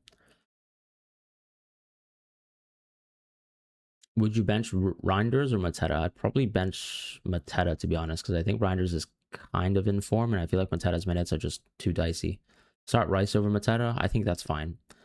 To me, Rice is more of a player who's like, he's going to start or he's not going to start, right? I can't really see Rice off the bench personally. Hello, Fran, bench 2. Virgil van Dijk, Munoz, Timber, Anderson, O'Reilly. If it's Elliot Anderson, for sure I'll bench him. Probably Van Dijk. Or I'd rather bench Timber, sorry. Would you triple captain this week? I'd wait till West Ham. Bench Rice or Njai? I'd bench Rice. Rogers over the 4th defender. I would not play Rogers over any of them. Hey, Fran, start 1 of Anderson, Richards, or Chalobah. I mean, I'd probably start Elliot Anderson if it's the defender. If it's the midfielder, I'd start Richards. Would you keep my starting XI as it is? Yeah, I mean, like I've already made my suggestions to you. So I don't know. I mean, if you want to back Chelsea, go for it. But I'd probably actually just back like Anderson, and I'd back Semenyo, as I told you. And if you want to go a João Pedro out move like to Ultimate, I kind of see the vision for it, but it's not really worth the hit.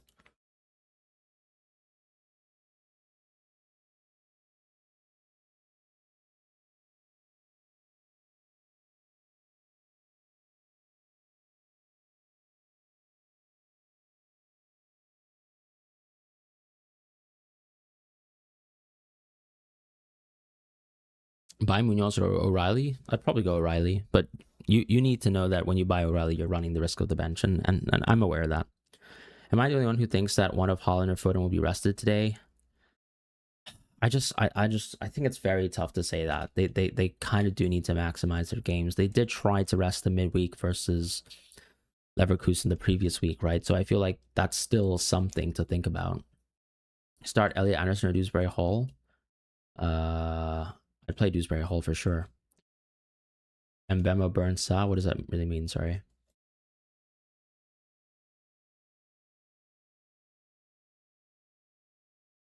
Nitesh, I think that team's pretty strong. I mean, Cash, I don't think is a great pick. I think Njai kind of has to be a transfer out soon. Bruno G is pretty good for this week. Alan Thiago Welbeck, wonderful for this week as well. So yeah, I think like, you know, going forward, it's probably Njai a transfer out for next week. Maybe think about moving Cash towards an Arsenal defender. Like those are the types of moves I think about for next week. But it's a good team. James, obviously, you know, the issue with is just like minutes, right? Moved around a little. That's my recommendation, right? On Discord, yeah, let's have a look. Yeah, that's pretty much how I would line up the team. You know, there's a world where you can go João Pedro over Gakpo if you don't really back Gakpo's minutes, but I think that's a pretty good team selection personally.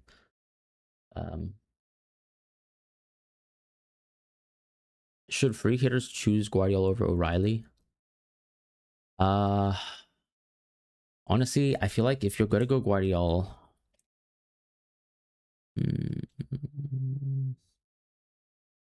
maybe it's safer. But I do think O'Reilly just has so much more attacking threat.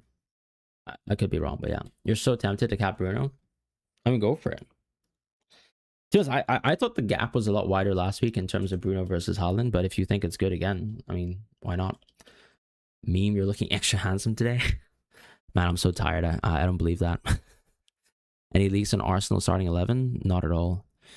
Do we change hobbies and start crocheting when Haaland blanks and Mbeumo gets his hat trick? Well, not really, mate, because I'd own Mbeumo, right? So it'd be great. Thank you there, Shane. J. Enzo. I think I play Enzo every time. Did you take a -4? No, I didn't take a -4. I just used my free transfers. Need a cookie? Yeah, I don't have any cookies though. We're all out, you know?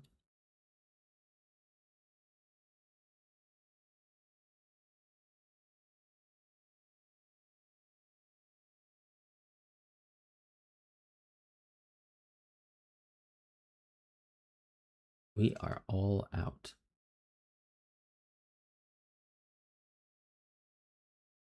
Oh, excuse me.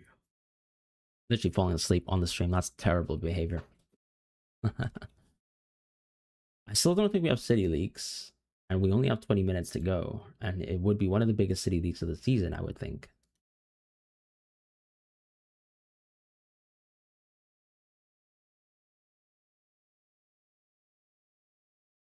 No cookies, you're turning off the stream? It's a shame. I'll have to buy some for next week. Hey, Fran, I want to replace Pope, Raya, Timber, and Van Heck over Bruggen and save 0.5. Oh, you mean like you're just like making moves for I mean Pope is gone, right? So what do you mean by Pope, Raya, Timber? I'm so confused. Kind of confused about the question, like in terms of who you're moving in and out. Doctor, I mean, I did say that you can go Saka. And if you go back to the live stream, I kind of ended up with Saka on the draft. But I think I'd probably have De Kuyper in it. Have a nap. Yeah, the sleep has just not been great recently, just due to work and stuff. You decided on Lacroix over Anderson, but now you're thinking, do you go Anderson over Mateta and play 4 at the back? I mean, it could work. It could work. Like, I don't think it's crazy. I mean, what's the probability of a 0-0 for this sort of match? I mean, we can think about it.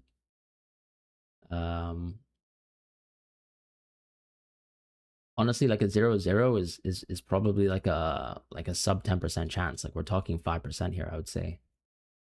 Apparently, if you look at recent seasons, we've only had like between 3 to 5% of 0-0s within a season. So if you wanna be right about a 0-0, go for it. 5% over the course of a whole season, by the way. You know, this is just one game week of 10 games. It's pretty unlikely. I can say that. But obviously, like the individual probability, if you kind of looked at betting odds, would probably be like what? Also, once again, 4 to 7%. So, yeah, like I think this game, like a 0-0 is more likely to happen in a game where two bad attacks face off against each other and it's a close game on paper, right? So, like Palace and Fulham, I suppose, like it's more of like a BTTS game, but I guess the predicted goals aren't super high. So it is one of the better games to get a 0-0 from. But as I said, like as an average chance over a full season to get a 0-0 from any specific game is like probably a 5 It's a 7% chance, I guess, at best. And I think this game is like not particularly conducive to it. Even still. Fran, do I get Rye or Donnarumma? I would go Rye every time. Gakpo on the free hit, I don't really like. I think Leeds are actually really good. Leeds are really good at home, so I don't really like Liverpool too much this week. The only reason why I've gone Liverpool is because I just think like, I mean, I've got Virgil and he's probably got better clean sheet odds than Lacroix, and that's pretty much it. There's nothing else to it. Do I triple captain this week or wait against West Ham? I'd 100% wait against West Ham. Thiago Livermento, I'd go Thiago. Verbruggen or Kelleher, I'd probably go Verbruggen. Is it crazy to captain Thiago? I think it absolutely is. Hey, Fran, start 2 of Anderson, Enzo, and Thiago. I'd go Anderson and Thiago, I think. Start João Pedro, Elliot Anderson. Probably Elliot Anderson, to be honest. What's the best time to use your first wildcard? I would have said a long time ago, but right now, I guess you can hold it for like maybe like a wildcard 18. Or you could wildcard this week as well. Don't you think Haaland might be benched today? I just don't see it, honestly. I'm kind of struggling to see it.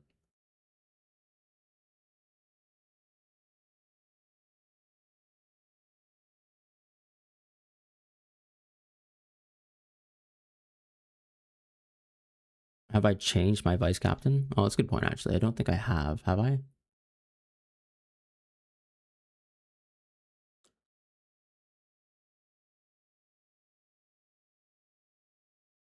Oh, okay, I haven't. I'll probably change to Bruno now.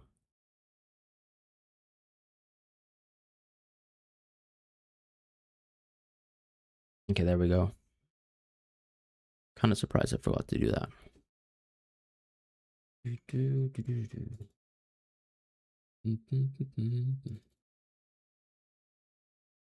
Virgil versus Munoz on free hit. Probably back Virgil. Seems worth the hit for Mateta to Thiago considering Mateta's minutes. I guess so. Like long term, I think that move will pay off. That's kind of why I said like if you own Mateta, I probably would still transfer him out. Like even for the people who kind of like the Waltemad punt and then moving out, you know, using the fire free transfers, I think it's interesting. Is Elliot Anderson a bad pick moving forward? I wouldn't say he's a bad pick, but I do think that the Nottingham Forest fixture run is kind of mediocre. Like, okay, the only good game for me is actually 16 Tottenham at home. After that, the games are kind of bad.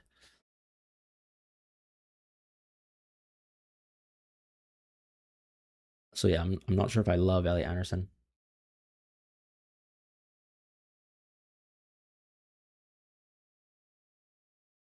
I kind of feel like Dewsbury Hall is actually just better than Elliot Anderson, with exception to, as I said, if you really like, for example, let's say your team is structured in a way that you really need a player in that sort of price point for game week 16. Fine, Dewsbury Hall is not your player. Elliot Anderson's your player. But I would play. I think I could see myself playing Dewsbury Hall almost 4 game weeks in a row between like 18 and 21, right? So I feel like just in terms of like, okay, the next 8 games, who do I prefer more? I would go Dewsbury Hall, and I'd start Dewsbury Hall this week for sure.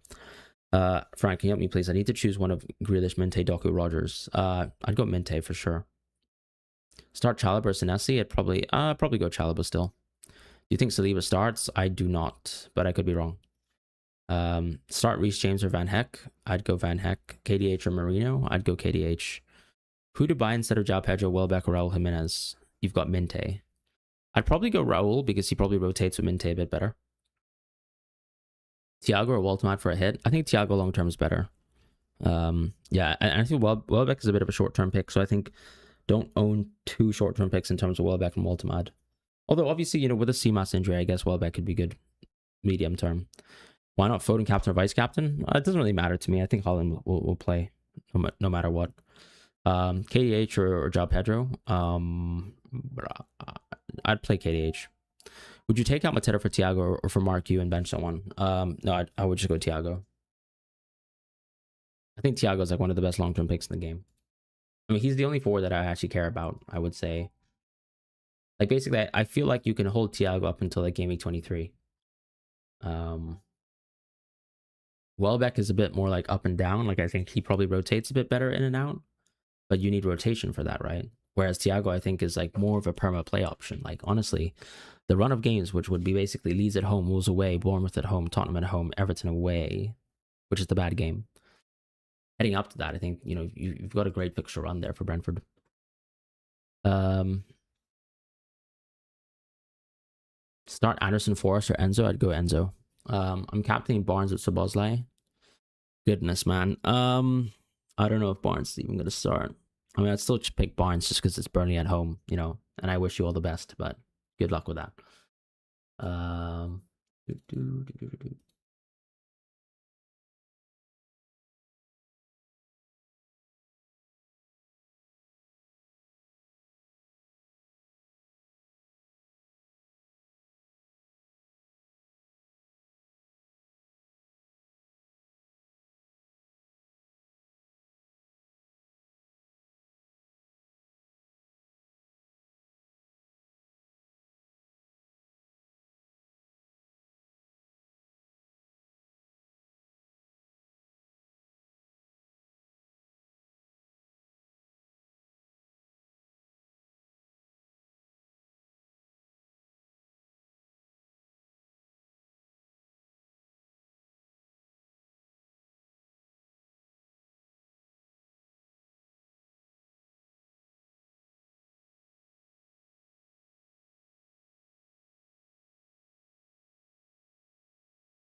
Do you think Enzo's a bad option with Palmer back? I don't think so. You mentioned Gakpo minutes. You're torn between JP and I mean JP doesn't have good minutes either, right? So I mean, there's not too much to be torn about. I guess like Gakpo is just inherently a better pick than JP. What was the thinking behind starting Anderson ahead of Palace defense? Clean sheet odds, better for Fulham, and you know similar DefCon contribution numbers between the two of them. So I'd rather probably just back Palace outright. You might just -4 for Walt. I don't mind that. Is Cherky playing? I I think Cherky does start. Tough one though. Yeah.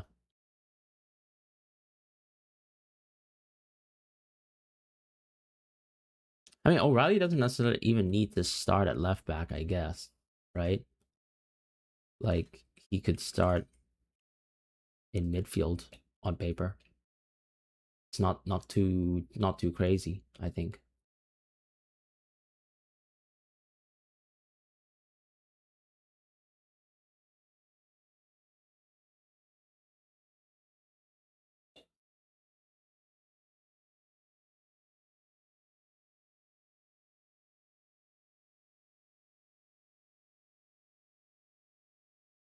I mean, I'm happy to just run the risk of O'Reilly. Basically, that's kind of what I'm just thinking at the end of the day. There's really not much to it.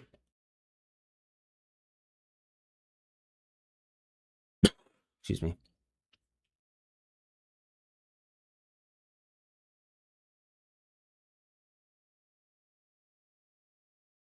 Why bench CP defense instead of Anderson? It's a 50-50. I don't really understand why it's so controversial.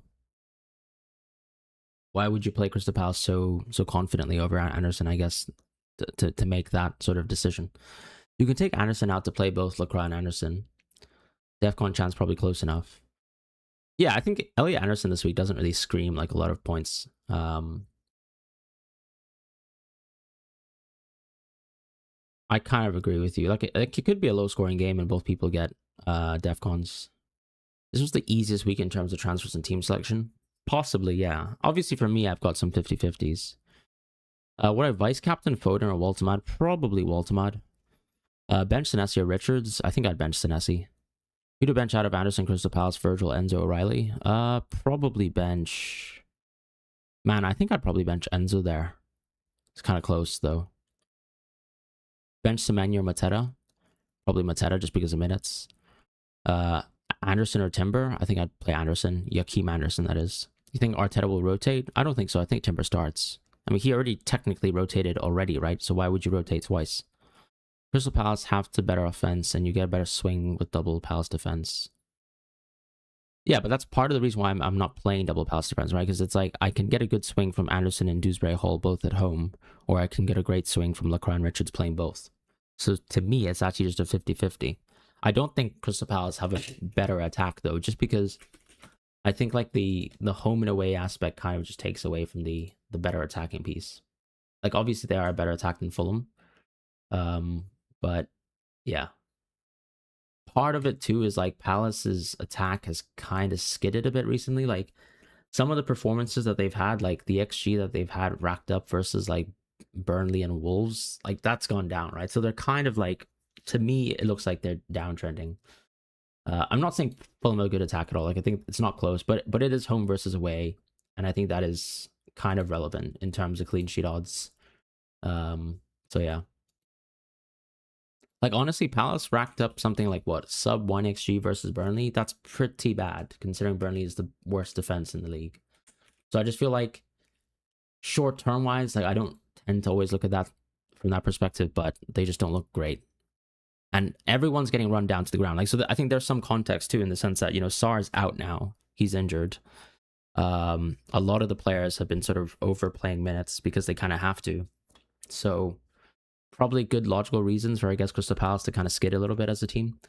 Don't you think the AFCON transfers are silly? Well, yeah, but unfortunately, like, we're already deep into the season, right? So it is what it is. Like, you know, I'm the type of FPL manager where it's like, if these are the rules, I'll just play. But yeah, I think they're conceptually they're silly, and I don't really think we need them again. But you know, like I just played 3 free transfers. You could play smart one Crystal Palace defense. I don't think that's playing smart at all. I think that's just playing extremely defensive. I don't think that necessarily means smart. Is Gordon a good pick? I don't think so. Gordon or Barnes? Well, as a 1 week punt, guys, or just as a midfield transfer. I mean, maybe Gordon makes sense. Like if you think that they're going to play their best team midweek. It's safe, so it's smart. I mean, if you play safe, I don't think you can ever really get great results in FPL, in the sense that, like, maybe you can get between, like, I don't know, a lot of top 10k finishes, but like, if you kind of play safe with a lot of decisions, like with regards to effective ownership, I just don't think you can ever push to have a crazy finish. And I'm happy to make risky decisions so that my outcomes are a bit more disparate.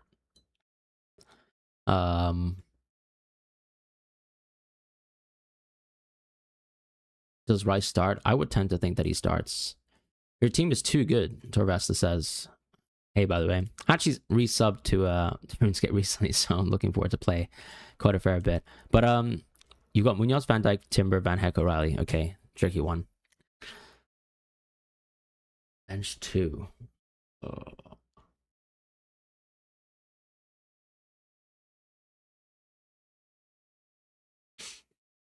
I think I'd play Timber just cause. I'm assuming you still have. Do you have Raya as a goalkeeper? I can't quite remember right now. Actually, I'll probably have a look at our chats. Because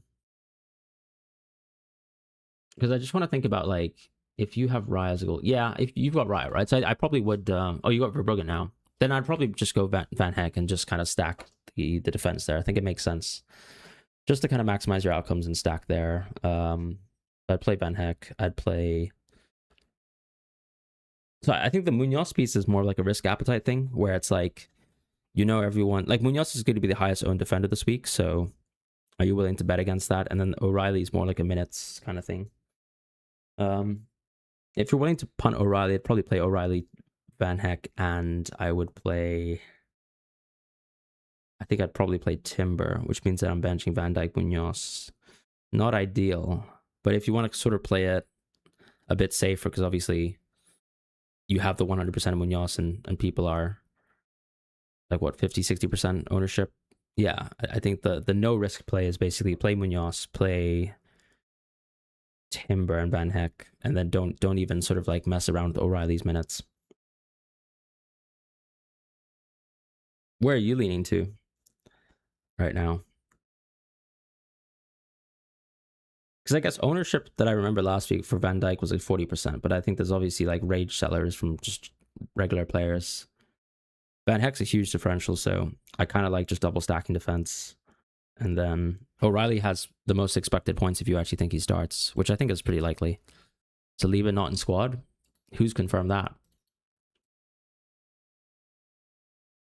O'Reilly and Foden bench. No sign of Saliba with the squad. Okay, interesting, yeah. Rice is with the squad, though, which is kind of what we expected. Ramage midweek, yeah, but then also they kind of got a little bit more rest as well, with the kind of like fixture overhang like between Fulham in this game. Foden's not benched. No, I just read someone's chat message. I don't think Foden's actually benched. I don't think there's a world where Foden's benched personally. I would say, I mean, maybe you could just go Van Heck, Timber, Munoz, I suppose. It is the safest one in terms of risk as well. Like those are the highest owned defenders, and you probably don't get hurt like too hard, right? Like if O'Reilly hauls here, you don't get hurt too hard. But I guess if you're chasing risk, yeah, the angle is probably Van Heck, O'Reilly, and I'd say Timber or Virgil, like one of the two, and then bench Munoz because Crystal Palace ownership is like pretty high. Like here, I think I'm benching Palace defense mostly because I want to take the risk. But yeah, no Saliba Gabriel. Could you bet against Arsenal? It's true. That's true. And Villa actually posted some really good XG last match. Like, it's a surprisingly good game from them. So you never know. That would probably just lean. You can always just play Munoz. Maybe Munoz, Van Heck, and actually Leeds played exceptionally well too. So if we want to go on that basis, like Munoz, Van Heck, and O'Reilly would probably make the most sense, right? Like you kind of like. All right, I'm gonna put this user in timeout, but I think that makes the most sense in terms of like you manage keeping Munoz risk. You have high upside with O'Reilly, and then at the end of the day, you are pretty high risk with the double Brighton stack, and I quite like that. Burn versus Teo, I'd probably go Teo. But I mean, Burn at center back probably is slightly better at DEFCON. I think it's very close. It doesn't really matter. To me, that's like literally a 50-50. I would just go. Maybe Burn's better because his ownership's lower. Nico O'Reilly clearly has a chance of getting benched. I mean, that's obvious. But I also think like people overreacting to press conference questions where it was a leading question is kind of pointless as well. He is clearly first choice for a reason. Good luck, Fran. Down to 1. Also, Nico O'Reilly's quite a tall player. If I can add, if I can add, if you want to kind of like, if you subscribe to narratives about, like having to play taller players versus Sunderland, you know, Nico O'Reilly's much taller than Ait Nuri, you know, so that makes a huge difference. Please make your moves though. I think Nico O'Reilly starts, but that's just me. You know, I'm happy to be wrong and I'm happy to be stupid. KDH or Lacroix first bench. I mean, I've got KDH. Lacroix obviously has slightly higher expected points, but you know, I don't know. Who cares at this point? Will you sell Mbumo if he does bad again? Yeah, I probably will. We'll see though. I mean, he's gonna drop in price anyways, I think tomorrow. 30 seconds. Yeah, please make moves. Please make moves.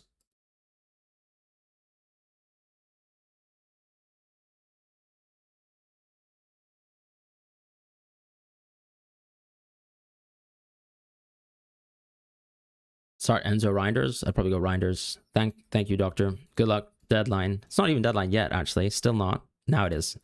All right. Good luck, everyone. Hope you guys have the best of weeks. I'll see you guys soon. I'm actually probably going to go back to bed until the football starts to take a short nap and see how it goes. But yeah. And maybe I'll go to FPL meets as well later, just to kind of see some people. And yeah, take care. Best of luck, and hope you guys get some green arrows.